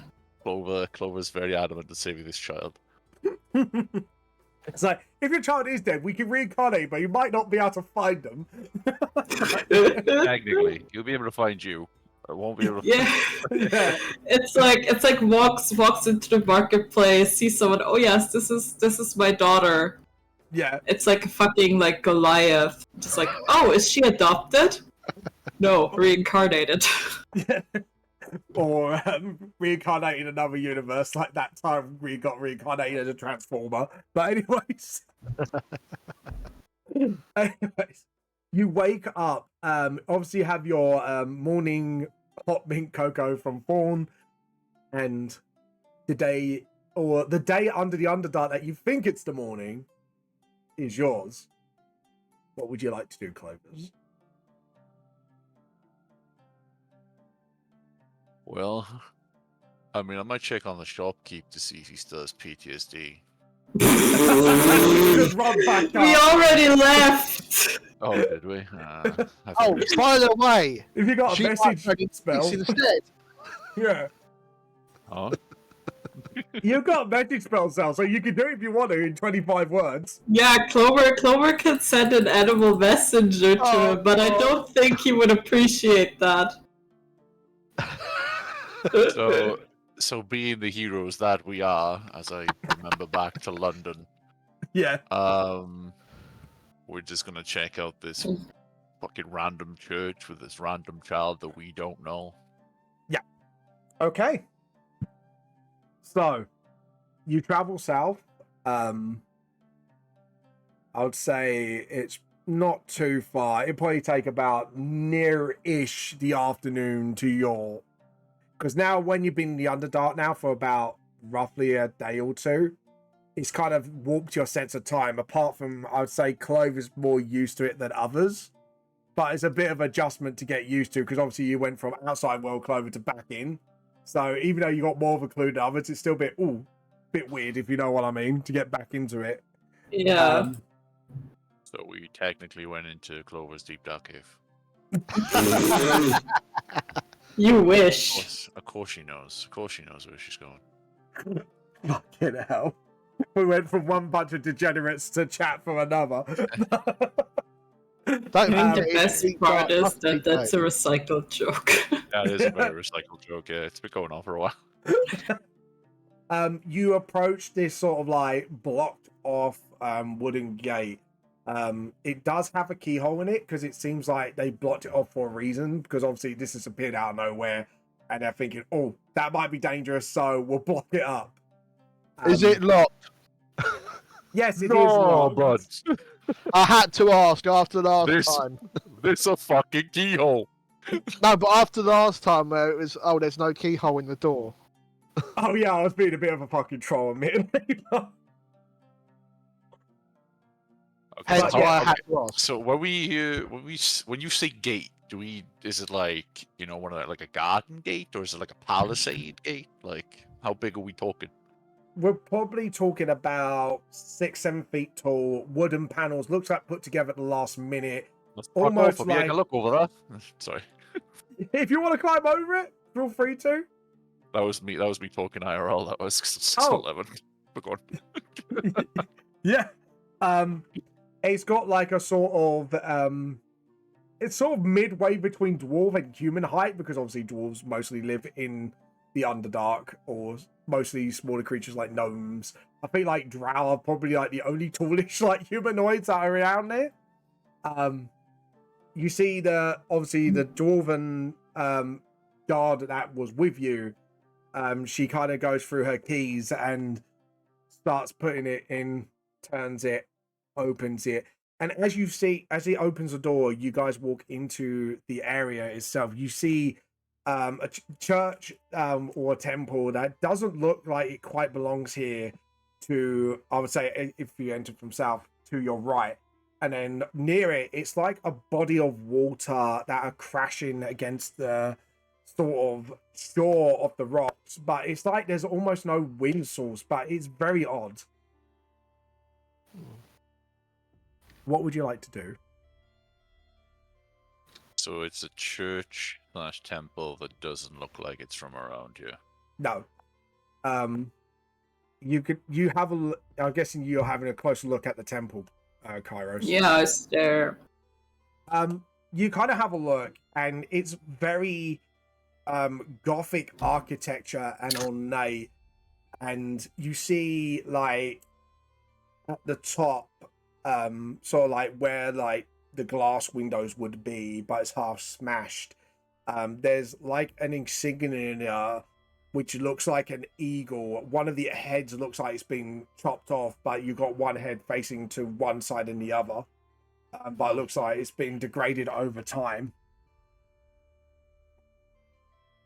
An eagle with its head chopped off. Like it looks like it had two heads, but one of them's Yeah. been broken off. Yeah. Do I see any skulls? With this, Or we thought anything? Scott's got a skull gun. Yeah, Corn's in there. Ah, Lamal says Corn. No, anything to do with the fucking Warhammer 40k universe. Do I see What any is- skulls? As soon as you said Gothic, I was like, it's 40k. Yeah, that's you generally do when I went, see you do see some skulls carved into the building, motherfucker. but you do see some metal plates that have obviously rusted away. It looks like it's not been used in a long time.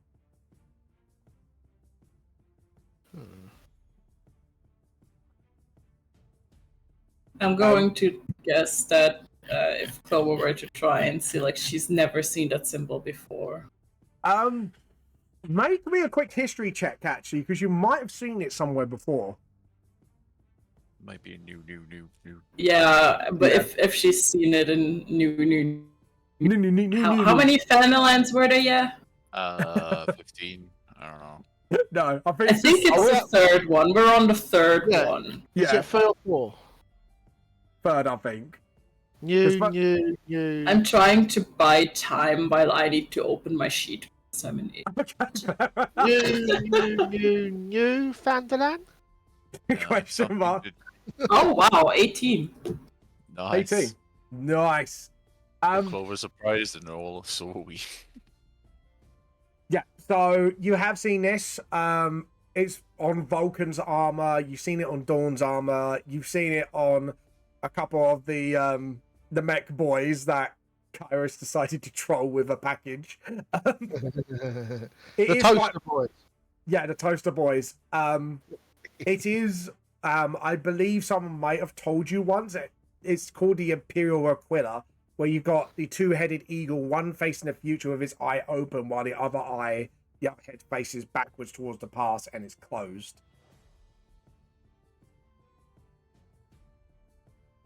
Oh. Isn't that this Imperial thing that Vulcan and the others in the funny armor have? You actually listen to them?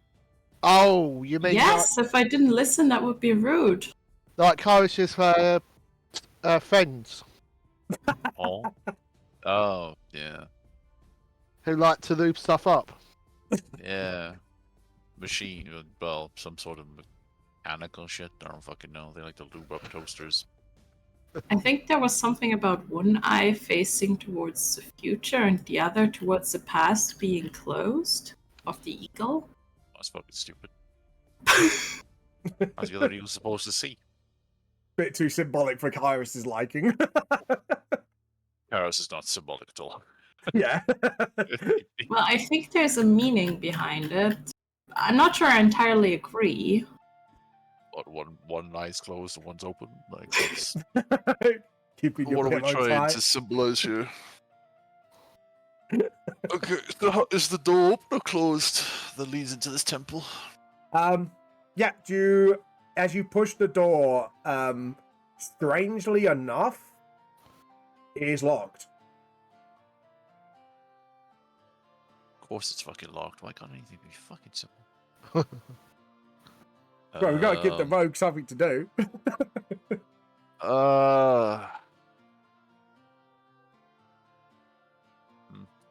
I'll probably like have a look. Like, is there like any way around to have a look around the temple or church? You can walk around, and actually, since you've actually said that, this is a good question you asked. As you walk around, it's like the church has gotten fused into the wall. What the So fuck? however it dropped in, it's obviously just not been done right. So it looks like whatever this dragon, your BBE that you're facing, it looks like she's fucking up your multiverse bad, and it looks like everything's getting like misplaced and fused into. It's now not just people; it seems locations. She wasn't a programmer for games then. Fuck me. Yeah, it's just glitching. Got a T-posing going Vulcan on? somewhere. You're in the Matrix. The BBEG is so bad at programming that she fucked up a building and now it's like glitching into the wall. It's clipped. It's clipped Isn't its that own like wall. literally what happened in like Celesta with the Badlands? Yeah, fuck me. What an What a amazing. reference! I'm wanting inspiration for that. Oh, what, let's go! What a hell of a game, man. What a hell Yeah. of a fucking game. I just love the Oh. reference you just pulled out. Oh god. We had a great time playing that game. Yeah. Do you remember when we were stuck on the spiders for hours? Oh god. Can't remember why we had to keep resetting. It's because it was bugged. Of course it was. No, Every- one time we had to reset because it was bugged, and the other, we didn't have a save that wasn't ages ago, and we got a random encounter. Yeah, Oh, we But got we, but we couldn't beat the random encounter. Oh, Yeah, no. because spiders are fucked. Also, a flying spirit bait doesn't really help out in those situations. Dear. So, what would you like to do as you look around? You do see obviously windows. Some of them smash. There's one that's unsmashed, but it's kind of, you can vaguely see an image of a black hair woman in golden armor and wings as well, with a sword sort of like pointing down as well. Seems to be a woman of significant importance. Mother. Yep.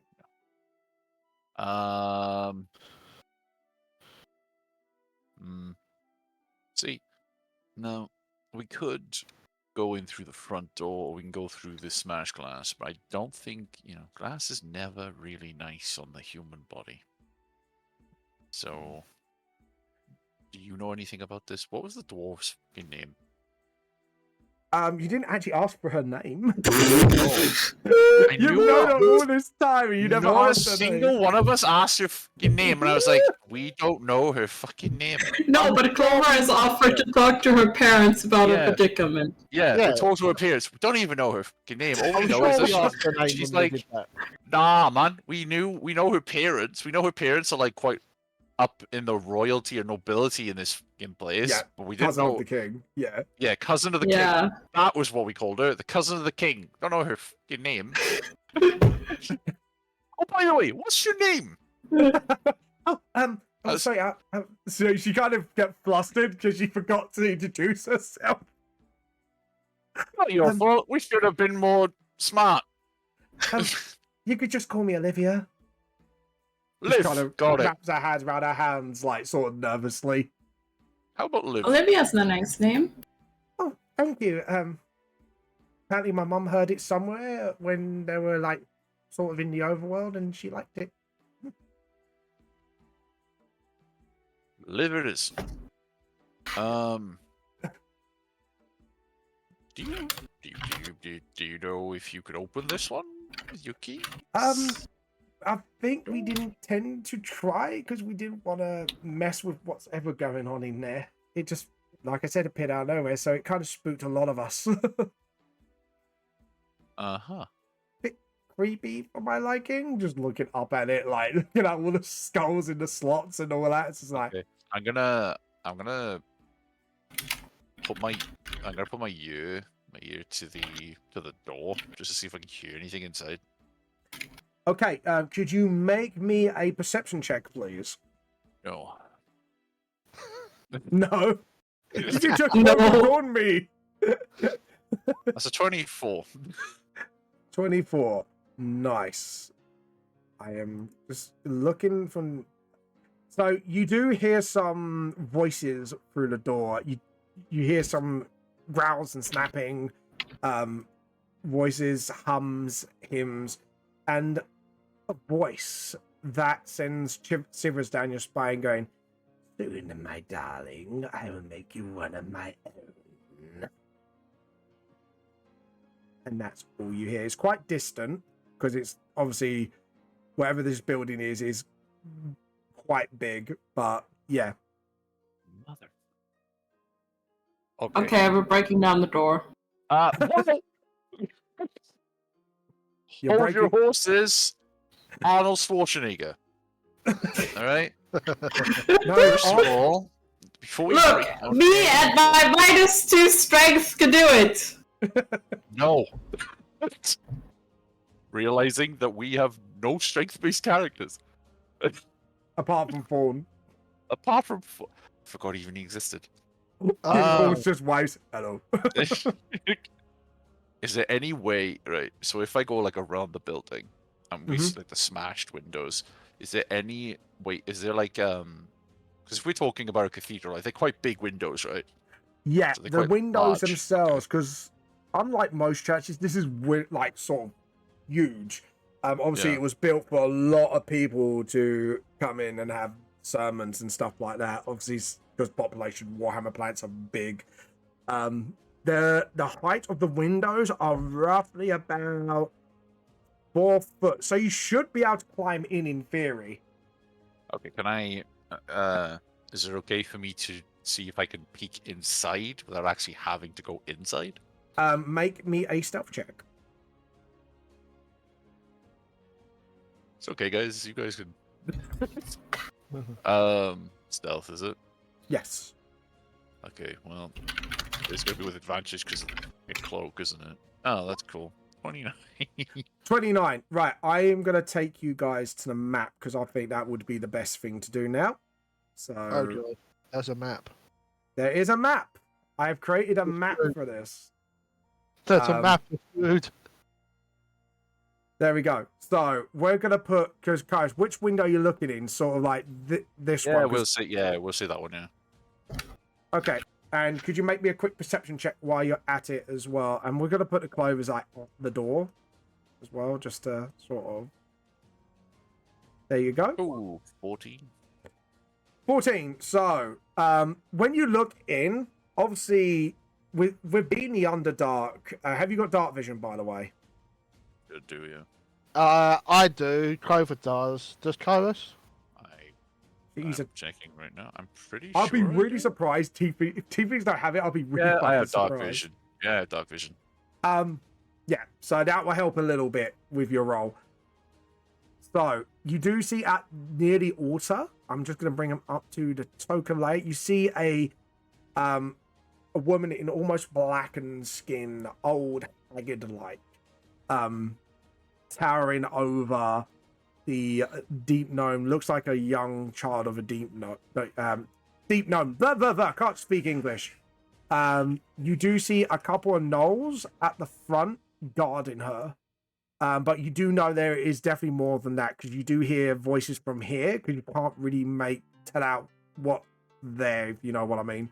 And over here as well, you definitely see there's more figures in the shadows, but you can't make out what they are exactly. Here, or... No, here and here. 'Cause we can't No, see. you haven't done anything there. Yeah, we can't It's not see your blipped. names. No. Oh, That's why. oh, because it's on GM layout. Right, token Yeah, layout. it says on Here. there you go. Here. Yep. Right. There's definitely more Yeah. bodies around. Yeah. Mm, But you see like the fingers are long and crooked as well. With this thing here. yeah. That's Look- delightful. It's pretty ugly. She's ugly. So I'm gonna go back around the side, then back to the door. Yep. Go ahead. So, do we want the good news or the bad news? There's Oh, good well. news. Yeah, the kid's in there. Very chiseled. Chisel. A No, chiseled no, chin. sorry, yeah. the token was just for the deep nose. But she looks I know that's ridiculous. pretty- The daughter is very chiseled for a deep gnome. She can be just started to size. God, he could cut fucking concrete with us. No one does like this, like a gnome. So the child is in there. Lovely. Yep. Bad news. She's being harassed by someone with dark black skin. That sounds really bad. Well, especially I'm when you're sorry. Charcoal like skin. There we go. Yeah, That's there you worse. go. Charcoal like skin that kind of looks like Vulcan. Everyone, this Vulcan just like, what? Gangly fingers. Sort of like long, creepy fingers, haggard-like features, like looks very old. Doesn't look well taken care of herself. Honestly, she looks like a hag. If it quacks like a hag and it looks like a hag. It's a hag. When I Yeah. heard their voice, they said something about being one of us. I don't know. Sounds like a cult thing. There were two gnolls at the front, but there's more inside, but I cannot see them. So we can either approach with some sort of dignity, or we can just go through the front door. I like you said dignity like it's an option with this group. It's really not. That's why I said dignity. So we can either go through the front door, or we can go through the back. Well, technically we can't. We're stuck in the wall. So It's either through the windows or through the door.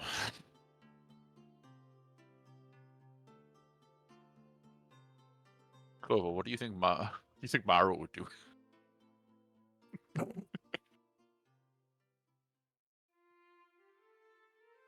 Have we lost a Clover?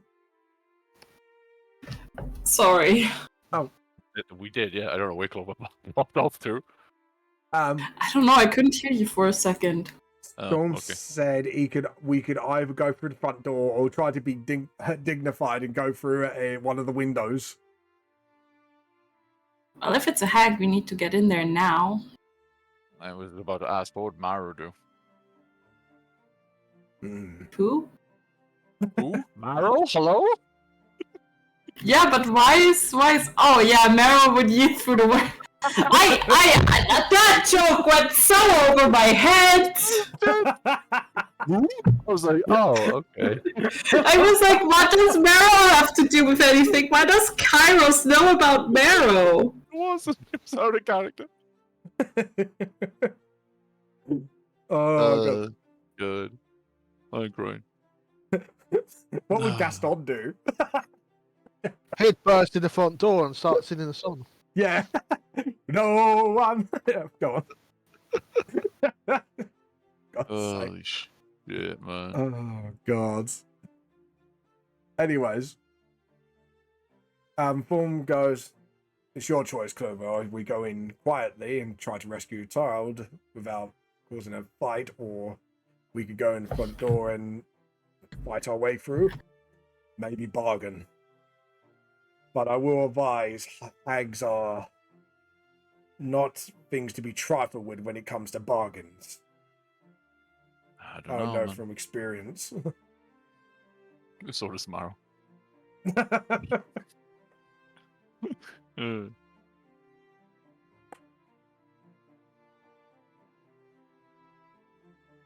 I think Clover's in a moral dilemma around here. I'm thinking. Yeah, that's what I mean. It's like, depends what you want to do. Let's just have Jules think. Let's for like try to 5 get as close minutes. as we can and get the child out. Yeah.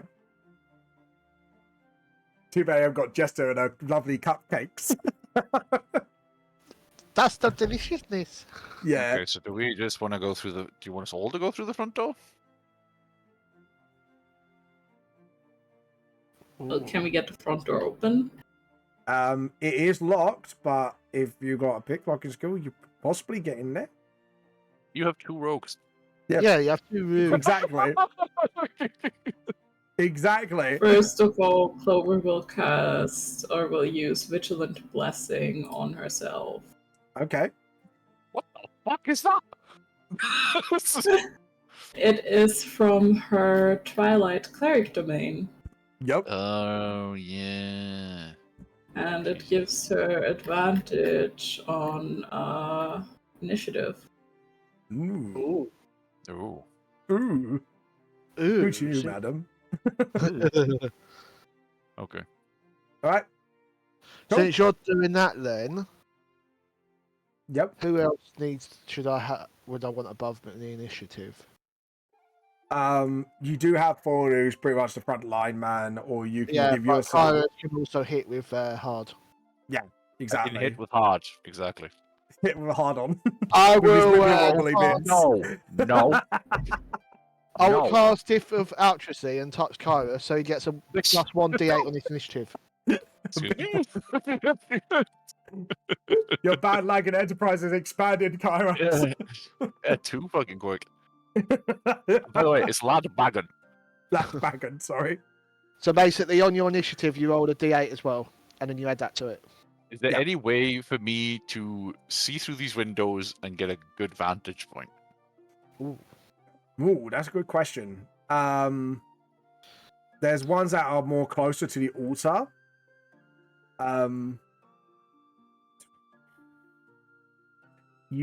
say as you walk around, there is an extra window here, but you Was didn't there a take a window closer there? look and that. Yeah. Okay.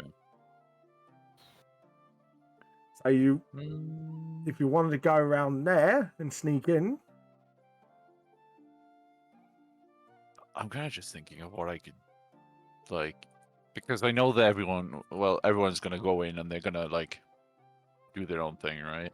Yeah. I'm just thinking of like what I could do from a range that technically I could possibly save the child without. Oh, But kind of looks at Vaughn looks at you. You thinking of sneaking in then, and we could distract them maybe. oh no, I was gonna kill them. I was just waiting for you guys to go in first. Hmm.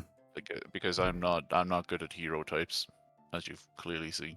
I mean, I think we need to get the child out of the way of them first, right? Yeah. If we So could shoot just the child. That's reincarnate. There you go. She could be a protagonist of her own on a reincarnation anime. There you go. Maybe we could technically, if you distract them enough, I could technically grab the kid and go out the back way. I mean, it'd be worth a shot.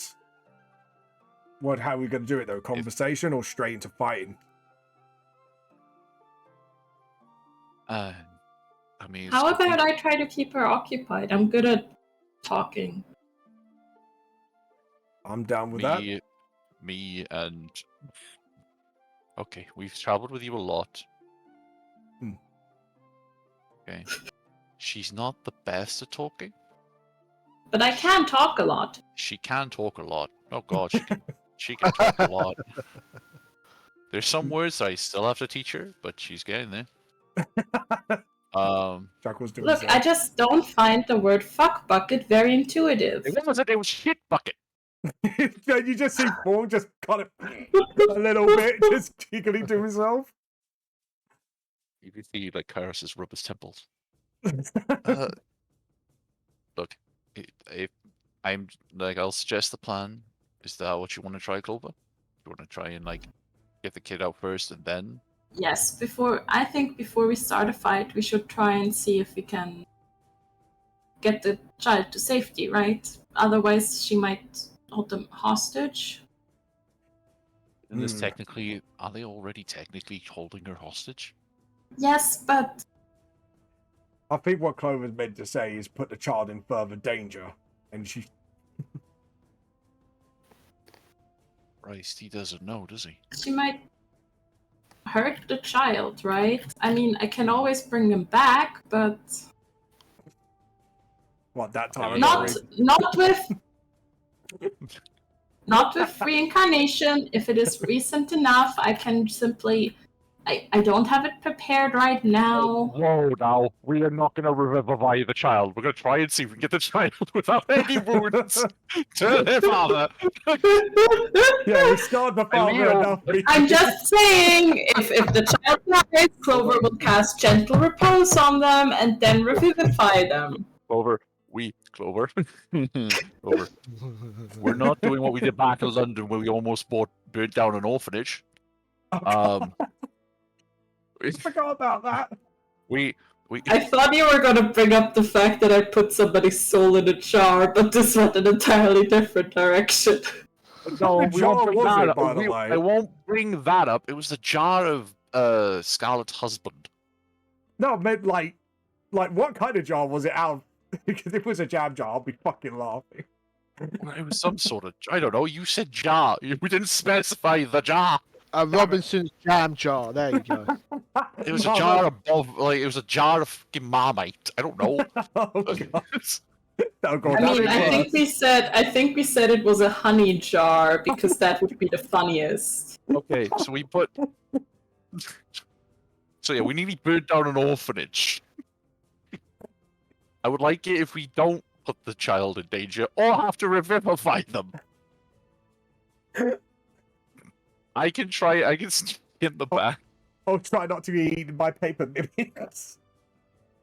Shut up. It happened one time. I knew it was a fucking mimic. Oh, I'm sorry. So, we go with the plan of saving the kid, and then we do something about it. Kind of nods in agreement if it looks at Clover. Thor will nod. Looks What everyone about looks you, at Zell? Zell. You've been Yep. very fucking quiet. There we go. I'm fine with that. Cool. So is it just you going in from the back, or looks at Zell? Sorry, my mind went somewhere else. My bad. Oh dear. I suppose if I go in with the others, Hmm. I'll go in with you guys, and Kairos goes in sneaky like. Okay. So, shall we kick in the door, or does anyone want to do the honors? Okay, hold on. We got a fucking. What about the dwarf? He just looks. Well, I can't do much, but I can help from behind. I bet you Go. can, darling. He totally doesn't get it. Oh, that joke also goes over her head. Cool. Literally.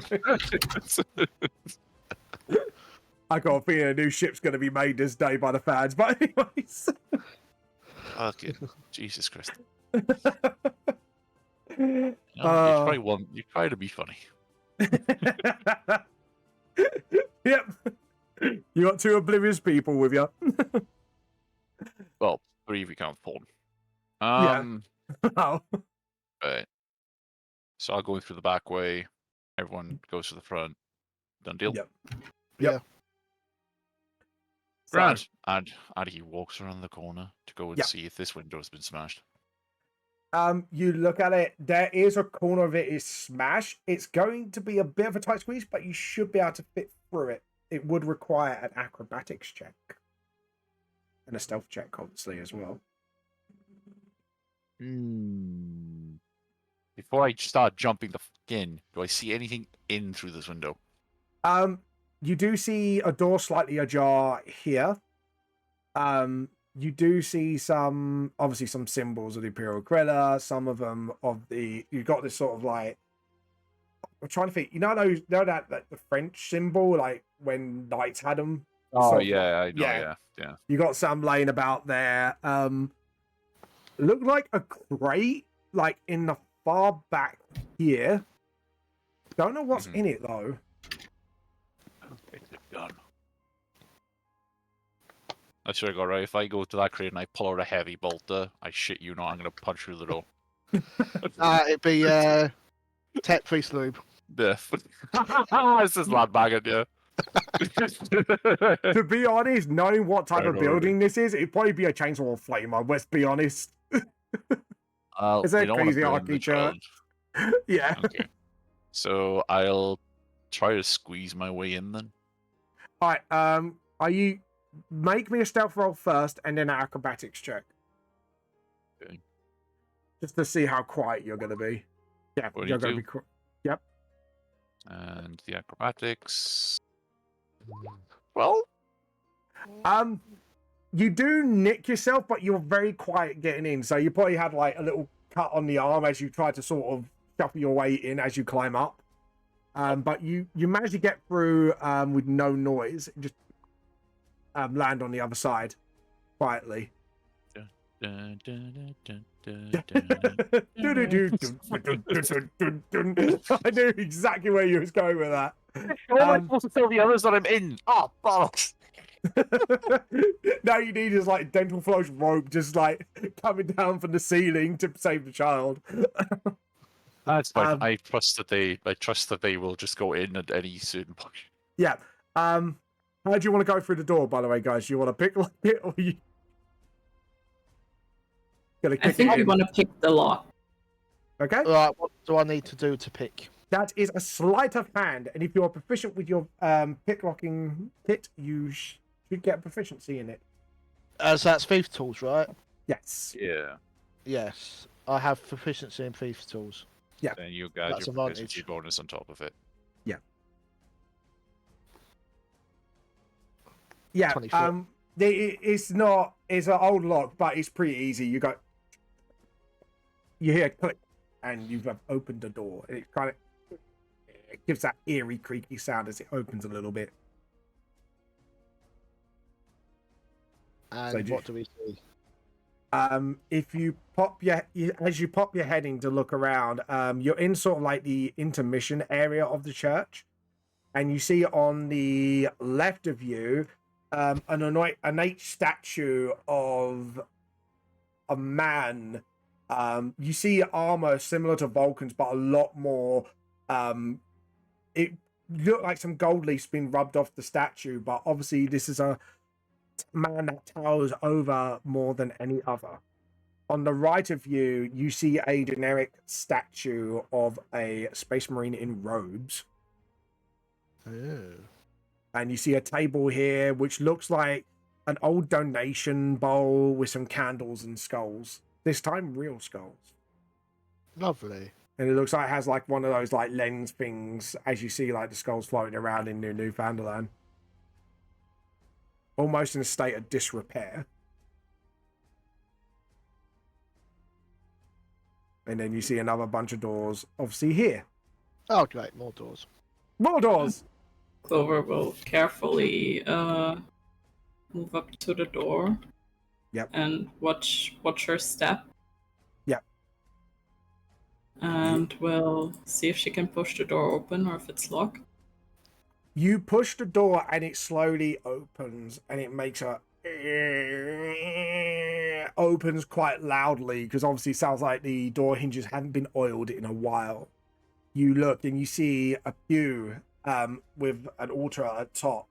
Again, the huge Imperial Aquila like sticking out of the table. You see chairs, rows upon rows of chairs, quite lengthy, obviously, because when you see churches, you normally see like smaller length of chairs, but these are long on each side, almost be able to accommodate people maybe in the hundreds. Someone roll something. Sorry. And you see the haggard lady turn, and I'm going to pop up the other tokens now. You see what seems to be cultists all around her as well, adorning yellow uniforms, and you do recognize the sign of them, the sign of Gunjavar on the cultist robes. Oh, for fuck's sake! And the hag, what seems to be now confirmed a hag that turns around to you and goes, "It seems like we have some visitors. Hello, my pretties.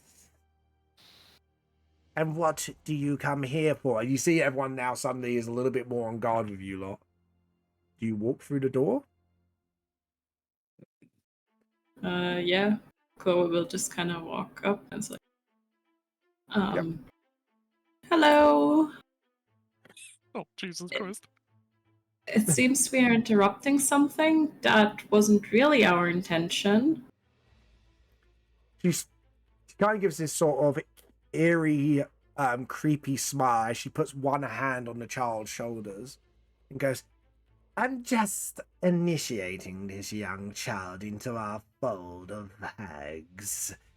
I'm looking for a protege for some time now." Chuckles to herself. Isn't she a bit young? You got to start them young, my darling. They must transform into one of me to be able to do that. But my secrets cannot be easily pried, so tell us what you want and be on your way. Well, we were just having a look at this church, but... So you're Yeah. turning her into a hag? How does that work? Nothing to worry your pretty little mind over. Just looks at you and goes, "Again, I will not ask. Why are you here?" And you see the gnolls kind of pull out their weapons, ready to attack on her word. The cultists also sheathing their weapons, ready to go. Intense air fills the church. Because... Well, you must be very powerful then, right? Well, it's nice for you to compliment me, but I'm not someone to be trifled with, yes? And that's not what I want at all. You seem to be a smart one, my dear. Have you come to bargain with me? Maybe a wish you need fulfilled. A dark desire to be brought full. You just see the child getting more scared as her fingers run through her hair. You pretty little thing. I do, actually. He then looks interested. Then you have my attention. Come. And she kind of points her long bony finger at you and then beckons you with that finger. Clover Must will leave your very. friends behind. Clover will kind of turn towards them with a sort of like, I got this, which she doesn't at all. She's basically just she's just trying to buy time. She pats, Vaughn pats your hand on the back, and whistles a quick tune through his lips, and you get an inspiration. So I'm using one of my inspirations for you. There you go. He goes, you've got this. And he kind of sits at the chair, sort of relaxed, trying to not look conspicuous. So? Clover will just slowly. I'll make my way to a pew. To a chair. Yeah. Hey, quick Nods. question. Yep. I just remembered we have the worm, the fucking telepathic bullshit, right? Yeah, we Yes. do. You'll Okay, shoot. I just needed to make sure. I'm just getting a ruler out, see how far you guys are.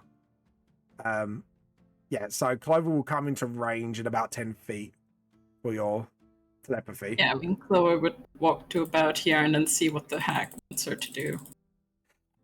So, how can I help you? And she kind of nods to one of the cultists to pick up the child. So he's going to come here. And it looks like he's about to scurry the child away somewhere. So I'm going to say for now, they reach about here.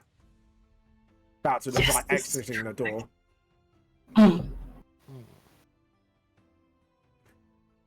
Well, you see, there's something that I wanted to know that I haven't been able to find an answer for. Kind of looks at you and kind of puts her finger on her lips, leaning forward, interesting.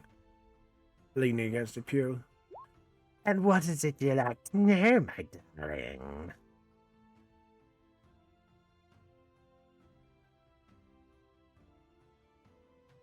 You see, I... Okay, cool. Yep. Sorry, I was reading what Kairos was saying. Yeah, no, that's... We can also switch over to Kairos because he's probably preparing. I was going to say, yeah, what we'll do, we'll switch over to Kairos quickly since they are coming towards the door. So you are ready in an action, yep? Yeah, I'm ready for when he comes through the door, Yeah. brings the kid in, and also when he closes the door. So the moment he closes the door, I'll shoot him. As you put your back against the wall, Kairos, ready to turn, as soon as that door closes behind him, you feel an intense feeling of you have someone else's life in your hands now. You're so used to taking lives away from everybody else that have wronged you that you hope you can do what you can. So I'm guessing that's what's going through your head right now. Yeah, I don't want to miss the shot, and Yeah. I need him to go down the moment I hit the shot. Yeah. So He walks through the girl and walks in with the girl with him behind. He starts slowly closing the door and goes, "You got lucky, girl. This day. But one day, Gondovar will have his way. And we'll have another hag to our fold." And that's what do you do now? He's kind of closed the door now. It's like, I take the shot. Yeah. okay, make me an attack roll. This is a surprise, right? So this would be Yeah, advantage. so or this will no? be advantage. Yeah. So this will Okay, be part of your... Oh my fuck. Well, 28. Yeah, that definitely hits. Okay, and then that's 26 damage. He takes 26, so he is down to. I'm just mathing quickly. He's not on much health left, but he's kind of, you got him sort of like through the cheek a little bit. He's like, and he's trying to shout, but the bow through his mouth is not letting him. What do you do next? You caught him by surprise. I'm gonna have to take another shot. Go ahead. 21. Yeah, it hits. Do your damage. This he's dead. Okay, thank God.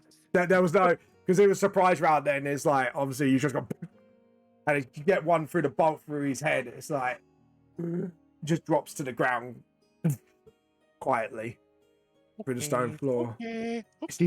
And the girl's like panicking a little bit, like almost about to scream. Please, I don't do well with children, but please. I'm not here to hurt you. She does not quietly. Your father said this. Guys light up a little bit, gasping in relief. Don't cry. Don't shout in happiness. I don't do happy. I don't do crying. I don't do kids. Okay? I Don't do need you kids. I need you to chill out. Everything's gonna be fine now. She just You know, nods. This went. Oh, it's better than I thought it would. Okay. So, what we're gonna do is we're gonna put you through the window. Okay, the one that I came through. You should be small enough to get through with no sound or noise. Okay. Just nods quietly. The people outside, the ones that just came through the door, are now talking. Bear with me. What I'm going to do is I'm going to stay here. I'll help you out of the window. You stay outside. You hear screaming and blood curdling and, body parts flying everywhere. Maybe a few mushrooms. I don't know. She just eyes widen. Okay, but please don't be scared. So what I'm going to do is I'm going to drag this dead body that I just destroyed, and we're not going to talk about this, okay? Just kind of nods quietly. She Grand. doesn't know whether to be afraid of you or not, but she's kind of like, Don't be scared. if me she can get out of here, she's going. Right. Don't be scared. I'm not a scary person sometimes. So let's just help you out the window. So I'm going to help her out the window. Yeah. Through the gap that I came through. Yeah, she can't, because of her body size, she kind of slips in quite easily as you help her up. You kind of pick her up because she does struggle a little to get out there, so you kind of pick her up. And I put my head through the window hole, and I'll be like, and I'll tell her, stay here, do not move. No, she nods nervously. It's like, she whispers, "Have you got Find a place to hide. Yeah, find a place to hide. Done in a tree. She kind of scurries around the corner a bit more. There you go. Okay, what the fuck do I do about you? It's a body. Is Doesn't there speak back. is there any crate that I could open and put his? Oh, I'm gonna have to talk for so long. There's a wardrobe. There is another wardrobe. I'll put his body in the wardrobe. Yeah, so you kind of pick up his body and you kind of shove it into the wardrobe with half moth-eaten clothing of nuns, nun gear and priest gear, and you just shut it. The body's in there. Right. I'll head back. In there. Can I? Okay. So. Okay, can I reach Clover via the telepathy thing? As long as you're in 30 feet, you should. I think I'm within 25. Or You're 35. 35. Move Yeah. like a little bit more to the right. So we'll move back to Clover quickly. She goes, and we leave from last time, so you got let's buy some time. And what do you want, my dear Clover? My dear. I know what I'll do. I'll open the door a little bit and put some thumbs up. It's just like self-check please for thumbs up. Just so Clover doesn't have to talk as long as she needs to without knowing that I actually got the kid out. 25.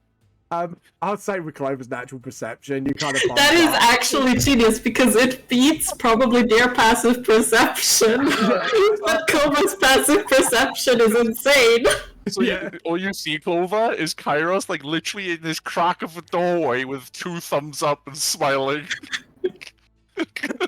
And it just closes the door back. Like closes it like a little bit more so you just see what's going on. Okay, continue. Yeah.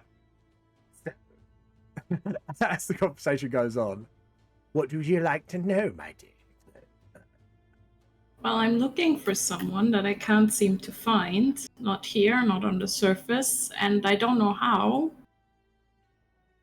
But I'm not sure I can pay whatever price it is you would want. And who is it you're looking for? And she looks at you intently, almost knowing.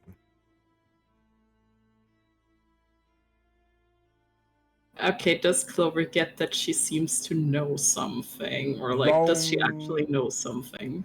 Roll me an insight check. 17. She is hard to read.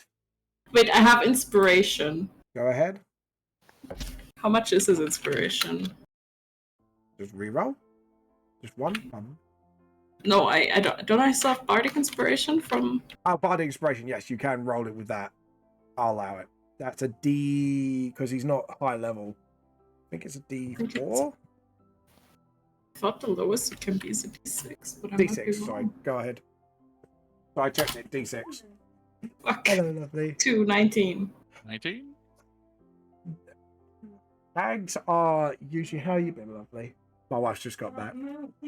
Aw. Oh, my wife's melted from the heat. Bless her. Oh, it's really warm. It's Yeah. super warm. She's worked in the kitchen all day as well on top of that. Bless her. Oh no. Oh, Yeah, no. it's- She is hard to read. You do get a hint she knows something probably, but however, hags like them usually are tricksy. They're a double-edged sword. She could be playing you, or she could be knowing something and she might want something in exchange. Well, the Depends thing how- is, Clover recognizes the symbol of these guys. Yeah.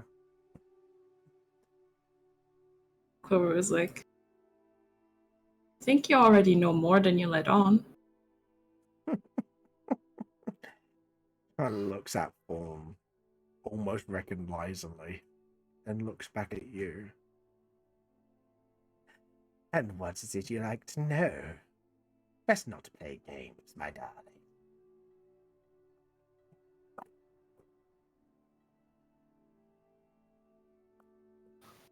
And then she leans forward. Dear darling Clover. She knows your fucking name.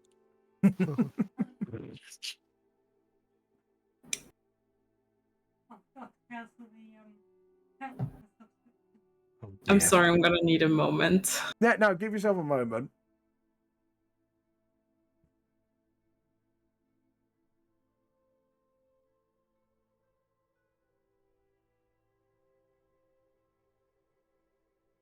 She just kind of looks at her, kind of like trying to seem brave, taking a deep breath, and is like,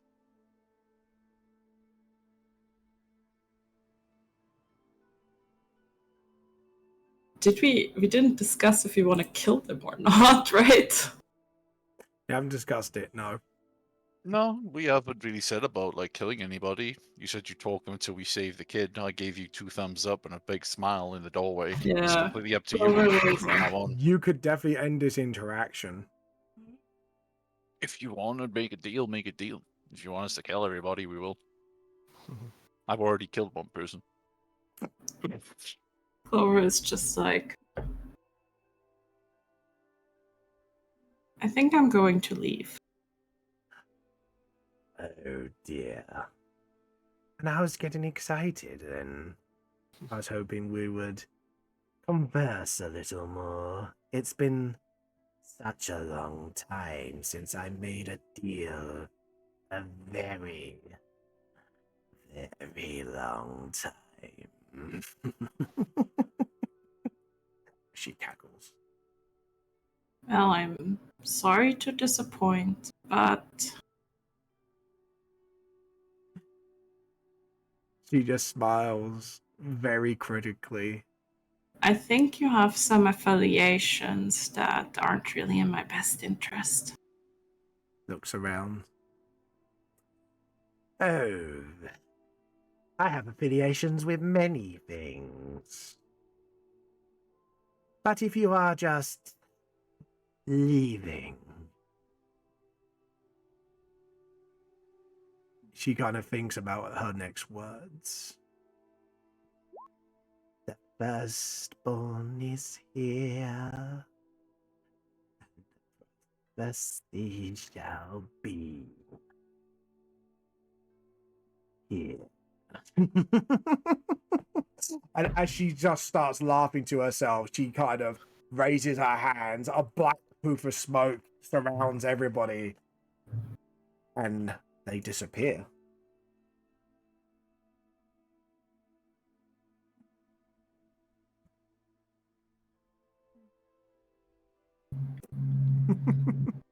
Clover just hurries towards the others and is like, let's check on Kairos and the girl.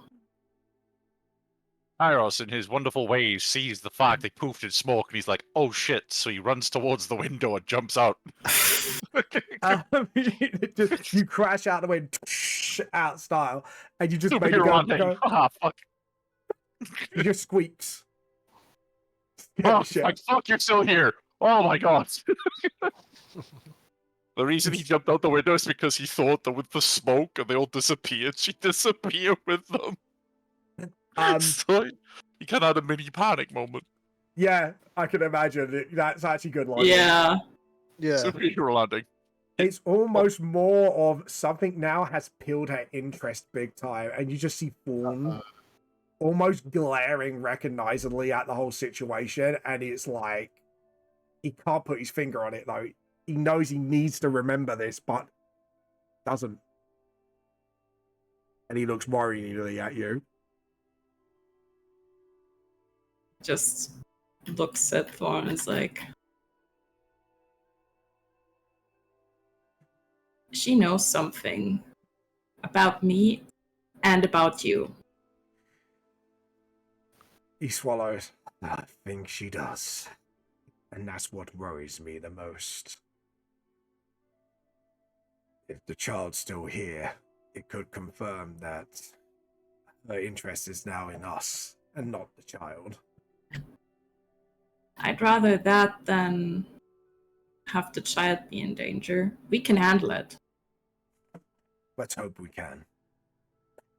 But Clover, please do not underestimate hags.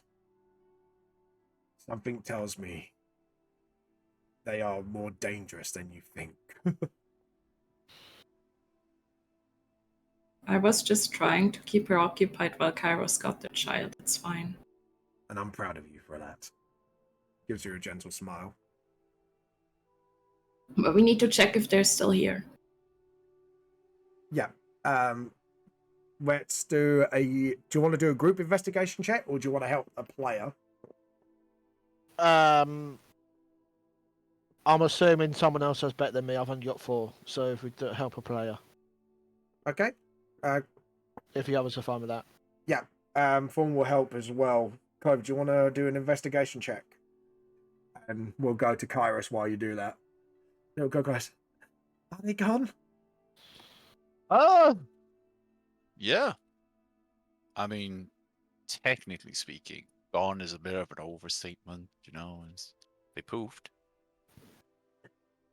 Can we get out of here soon? This place scares me. I mean, it's a very, very scary place. But we can, my friends should be around the corner. Do you want to hold my hand? Just kind of like grabs onto your arm and hides behind you. Okay. So anyway, my name is Kairos. Okay. We met your dad for like 5 minutes. God, the stories we could have told him, you know, we could have found you dead. Could have Is he reincarnated okay? you. He's perfectly fine. Bit worried about you, mind. We did scare him a little bit. I do apologize for that. That was my friend. She has a she has a very she's nice. Oh, She's yeah. nice. Well, as long as he's safe. He's perfectly fine. He was with a bunch of dwarves the last time we saw him. How did you hold on? I stop. How did you end up with this hag in the first place? I went exploring because I was curious. Yeah. In the And- Underdark. Well, my dad keeps a close eye on me, and she kind of like does know when a child's done something they're not supposed to. I might have run away to explore the church. I was gonna come back. Were you? Yeah, Mm-hmm. the other dwarf kids in the city picked on me because I wasn't brave. Let me tell you something about bravery. Yeah. Nods. It doesn't matter what you do. Bravery is something that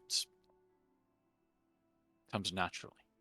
It depends. Like, you could be brave for helping someone across the street, or you could be brave for helping someone in a tavern, or helping shop. Like, you don't have to be dangerous to be brave. This is coming from a guy who, take it from someone who investigated a room and then blew himself up, or got into it with a slime and got eaten, or I won't do any of Just that say- again. I'll be a good girl now. your father loves you. Don't ever take that for granted. Nods. You're lucky to have someone to protect you. Just nods. Oh, and then you brave little shit.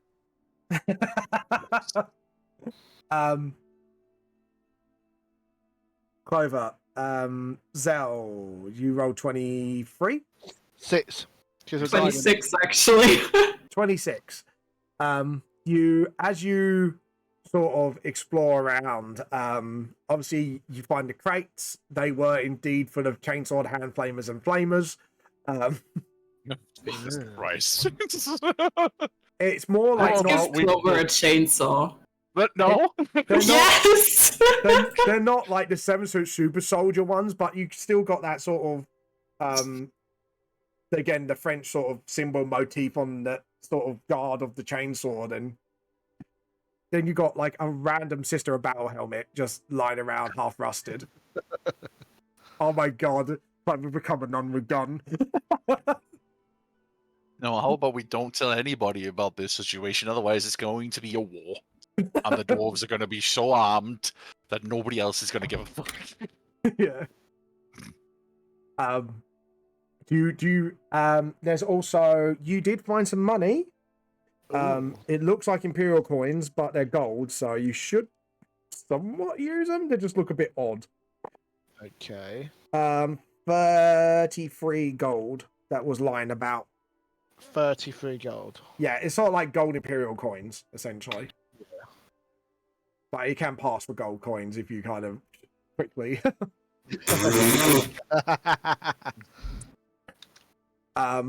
Yeah, so Clover, are you serious about having the chainsword? No, I don't think it fits the druid vibe, and I can't cast Shillelagh on it. But can you imagine Clover with a chainsword? Oh, Yes, yeah. and also don't want to. Maybe we should get one for Kyrus. He might like one of these. There's now a third person casting battle. Saint Celestine. Also- Redeem yourself. Unless they can be used with dexterity, this is a very bad idea. No, they're more strength. Yeah. based. Joe, what? Thorn picks out, looks at it. Oh, Jesus This is a Christ. bit inconvenience of a weapon. How do you? And he kind of squishes the trigger by and goes. It's like, oh. Should I Oh. put this back? Looks at you. Looks at Clover. I'm not I there. mean, you found it. I'm not there. Fuck. Well, we could carry this crate. I mean, I don't know what these things are. He kind of picks up the flamer. And he kind of I looks don't at know it. either. He's going to do an So- intelligence check because if he ends up putting in that one, he's going to pull the trigger. Uh-oh. Don't. Gonna burn the fucking church. No, he kind of looks at where the barrel would be, and he takes 10 fire damage, and his hair's singed. And he just puts that back down and just keeps the chainsaw. Lean down a bit. Mhm. That's a bit hot. I know people say I'm a looker, but that was too hot even for me. For fuck's sake. Them That bad joke. jokes. Anyways, Clover is gonna put her hand on it, and there's this cold sensation as some like almost like mold grows over it before disappearing, Yeah, and he heals 9. there you go. Would have had a nasty burn mark. Yeah, that's all you find because the hag took everything that's important to her with her. So Fair. We now have a hag on our tail. Ah, lovely. I'm also not saying that Clover is potentially a firstborn, but Clover's potentially a firstborn.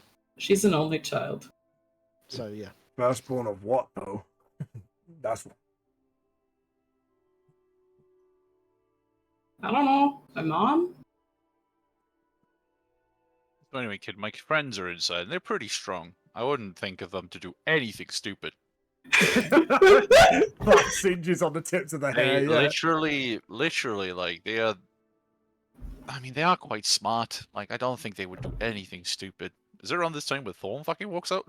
Yeah, when you walk I out, think you we're just all- you just see like the black singes on the tips of his long hair, and he just goes and just breathes out smoke a little bit. What the fuck did you do? Well, I was looking at a strange contraption and fire hit my face. And I found this.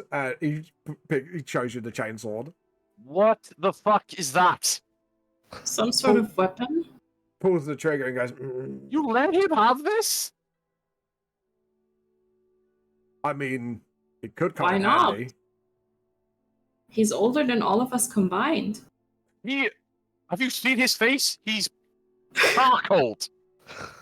What Well, happened? Like I said, we played with a certain device. I thought it was nothing, it was harmless, and it breathed fire in my face. You could go look at it if you want. I'm good. So you I tell me healed that him up, it's fine. the man looked into the barrel. Oh, I'm sorry, not barrel. Into something that he didn't know what it was, and almost blew himself on fire. You just said he's older than us. Yes, he is. I've never Does seen that make it dumber? in my defense. I've never yeah, seen a I'm ready to hear contraption like this. that before. Okay, great. Don't like. What did it look like? Well, he kind of describes a flamer to you. Are you fucking serious? Well, it didn't look like a musket, so I didn't think it would do that. Would you look down the fucking barrel of a musket? No. Okay, so what made you think that you looked down the barrel of something completely fucking different? Shrugs. Yeah. Fucking children, man. Anyway, here's the kid. Oh, at least the child's okay. Are you alright? Clover immediately kind of like walks up. Yeah, just it was scary. Just looks around you nervously, and you see the dwarven girl kind of puts a blanket over her shoulder. It's like, we'll take you home soon, darling. Yeah, you aren't hurt or anything, are you? No, just scared. Give me like 2 minutes. I walk back into the church. Yeah. He's- And then a few Um, minutes later, you see Kairos, like, dragging out a body. Oh. The cultist's body. Yeah. I will reward experience for this, by the way. Clover just kind of looks at it, looks at Kairos, looks at the body again, looks at Kairos. Do you want it? Oh, you could try that reincarnation thing and test the theory. That is not what we were talking about. She wants to turn it into a fucking zombie. I told the kid, right, that they're gonna see things that they don't want to see. Let's not do this in front of the kid. Oh. Oh wait, but the kid's from the wait. The kid from the Underdark? We never established that. Yes. Yes, she's a deep gnome, so she is. Granted, not everywhere in the Underdark uses zombies. That is kind of a quirk of Clover's home. Not a quirk. Yeah. It's a terrifying feature. As he established in the overworld multiple times. It's not a bug, it's a feature. It's not. No, this is a bug. This fucking church is placed wrong. The little So- girl kind of looks at you and goes, "You can make zombies?"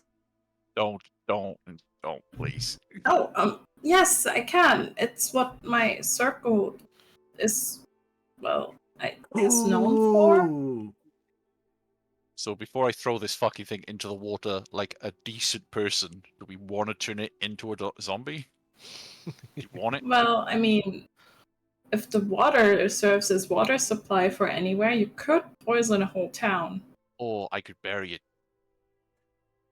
That is better. Or do you want to turn it into a zombie because you look like you're going to cry if I don't let you do it?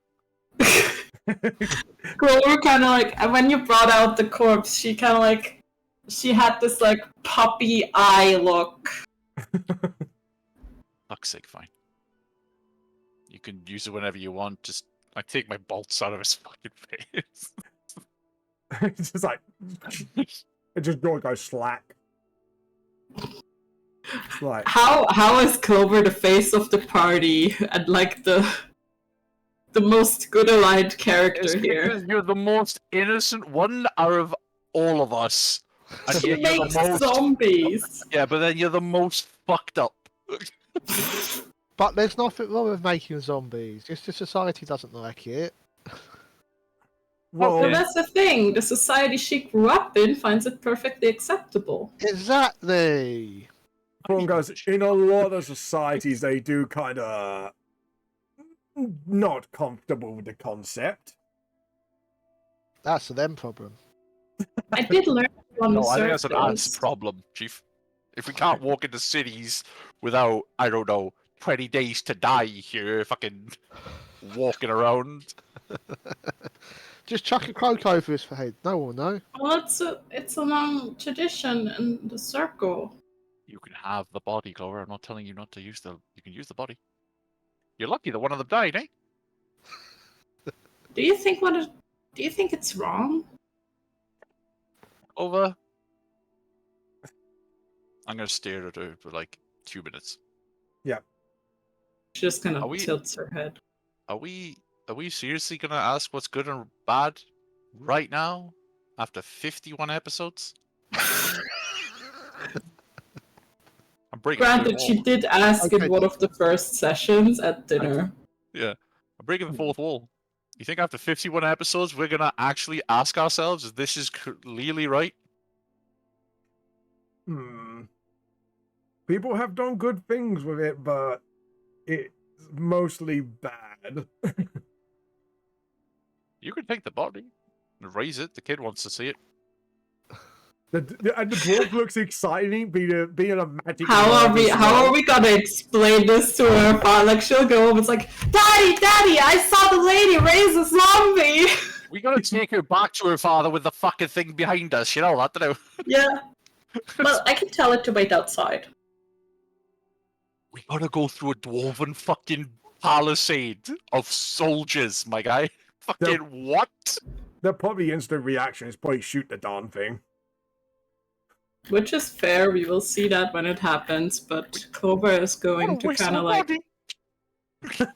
kneel down and start casting the ritual.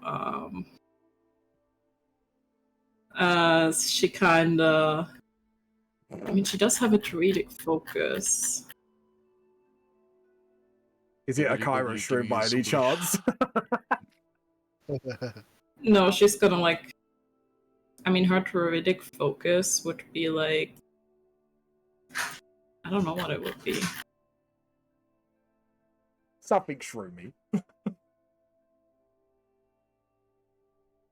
Could be one of Kyrus's lad baggins, the mushroom. I'm not gonna go there because the chat will I go mean, wild. it might actually be sort of like this, like almost like a branch, but instead of like leaves or anything, it's just like sort of like this like weird twisting like mushrooms. Yeah, so sort of like when mushrooms cover like a dead bit of the tree, you're talking about sort of like that sort of vibe. Yeah, Yeah, I get the vibe you're going for. and Although, she's although- going to blow some spores on it, and because I'm edgy, add a drop of blood, and start saying the words for the ritual as the wound sort of like close up a little with this almost like mold. Yeah, it's kind of like you see like mold and And shrooms appear. Shrooms kind of like wings. grow on top of it, and it kind of starts looking a bit like a Last of Us zombie, slowly like shambling up. This will take about like 10 minutes. So we're just going to sit here and stare at this bot of zombie raising for 10 minutes. Just Yeah. like around the fire. Thorn doesn't seem very surprised, but the gnome's kind of looking behind Kyra, same time, just looking at her morbid curiosity. It's like, oh, How And is you this just- cool? she's controlling it. Just so safe. you know, when she raised nearly an entire fucking army of these bastard things. Oh, what was it like to have an army? Oh, God. Shit, they smelt, and we were getting chucked out of taverns. You just Because they see like didn't like the smell. you see Olivia kind of actually like leaning closer to zombie, literally like watching every bit of the magic happen, like a little nerd and writing in a notebook. Write this down. What are you fuck? What? It's interesting. You know, when questions are asked, maybe if I have an exam, if I go to magic school, why did I get sent there? And then I can actually tell how it happens. And then she does like quick little sketches. I'm going to do a performance check with her. That's a pretty good sketch. I'm so glad. Look, magic is also like an art and a science. You got to know like every aspect of it. You know I was a bard, right? No, you don't. You don't even know me. You were a bard? I was a bard, yes. You're totally. She's nerding I knew a out. little bit. I knew a little bit of magic, but then I took an arrow to the knee. Oh, guys, it's like I would have liked to see bards in action. They're not the most. Let me tell you now. It's like her eyes lit up like a puppy dog, and then as soon as you said you don't do it anymore, I was like, oh. Yeah, zombie rises. We'll go back to the world. Okay. And unfortunately, my dad is here, and post office closes in 40 minutes. So That is absolutely fine. We'll raid somebody now. We'll end this early. Anyways, guys, with that, you raise the zombie. You will be making your way back up to sending the daughter back. Oh my god, I'm gonna love to see what happens next session. This And we'll- fucking zombie's gonna get shot the moment we walk into town. I'm telling you Oh now. yeah. I Yeah. know it will be, but This fucking poor zombie. I honestly think it's kind of funny. It's hilarious. It's absolutely hilarious. It's fucking funny. But yes, as hell. I'll be going. It was nice playing with you. Yes. Have a good one, Jules. Yes, it was. Okay. It was a lot of fun. Bye. Bye. Anyways, we're gonna raid Mishroom Arts. So we're gonna steal her tea today.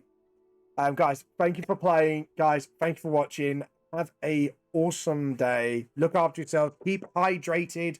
Obviously, in this hot summer British heat or wherever you are, if it's hot. And we'll see you later. Bye.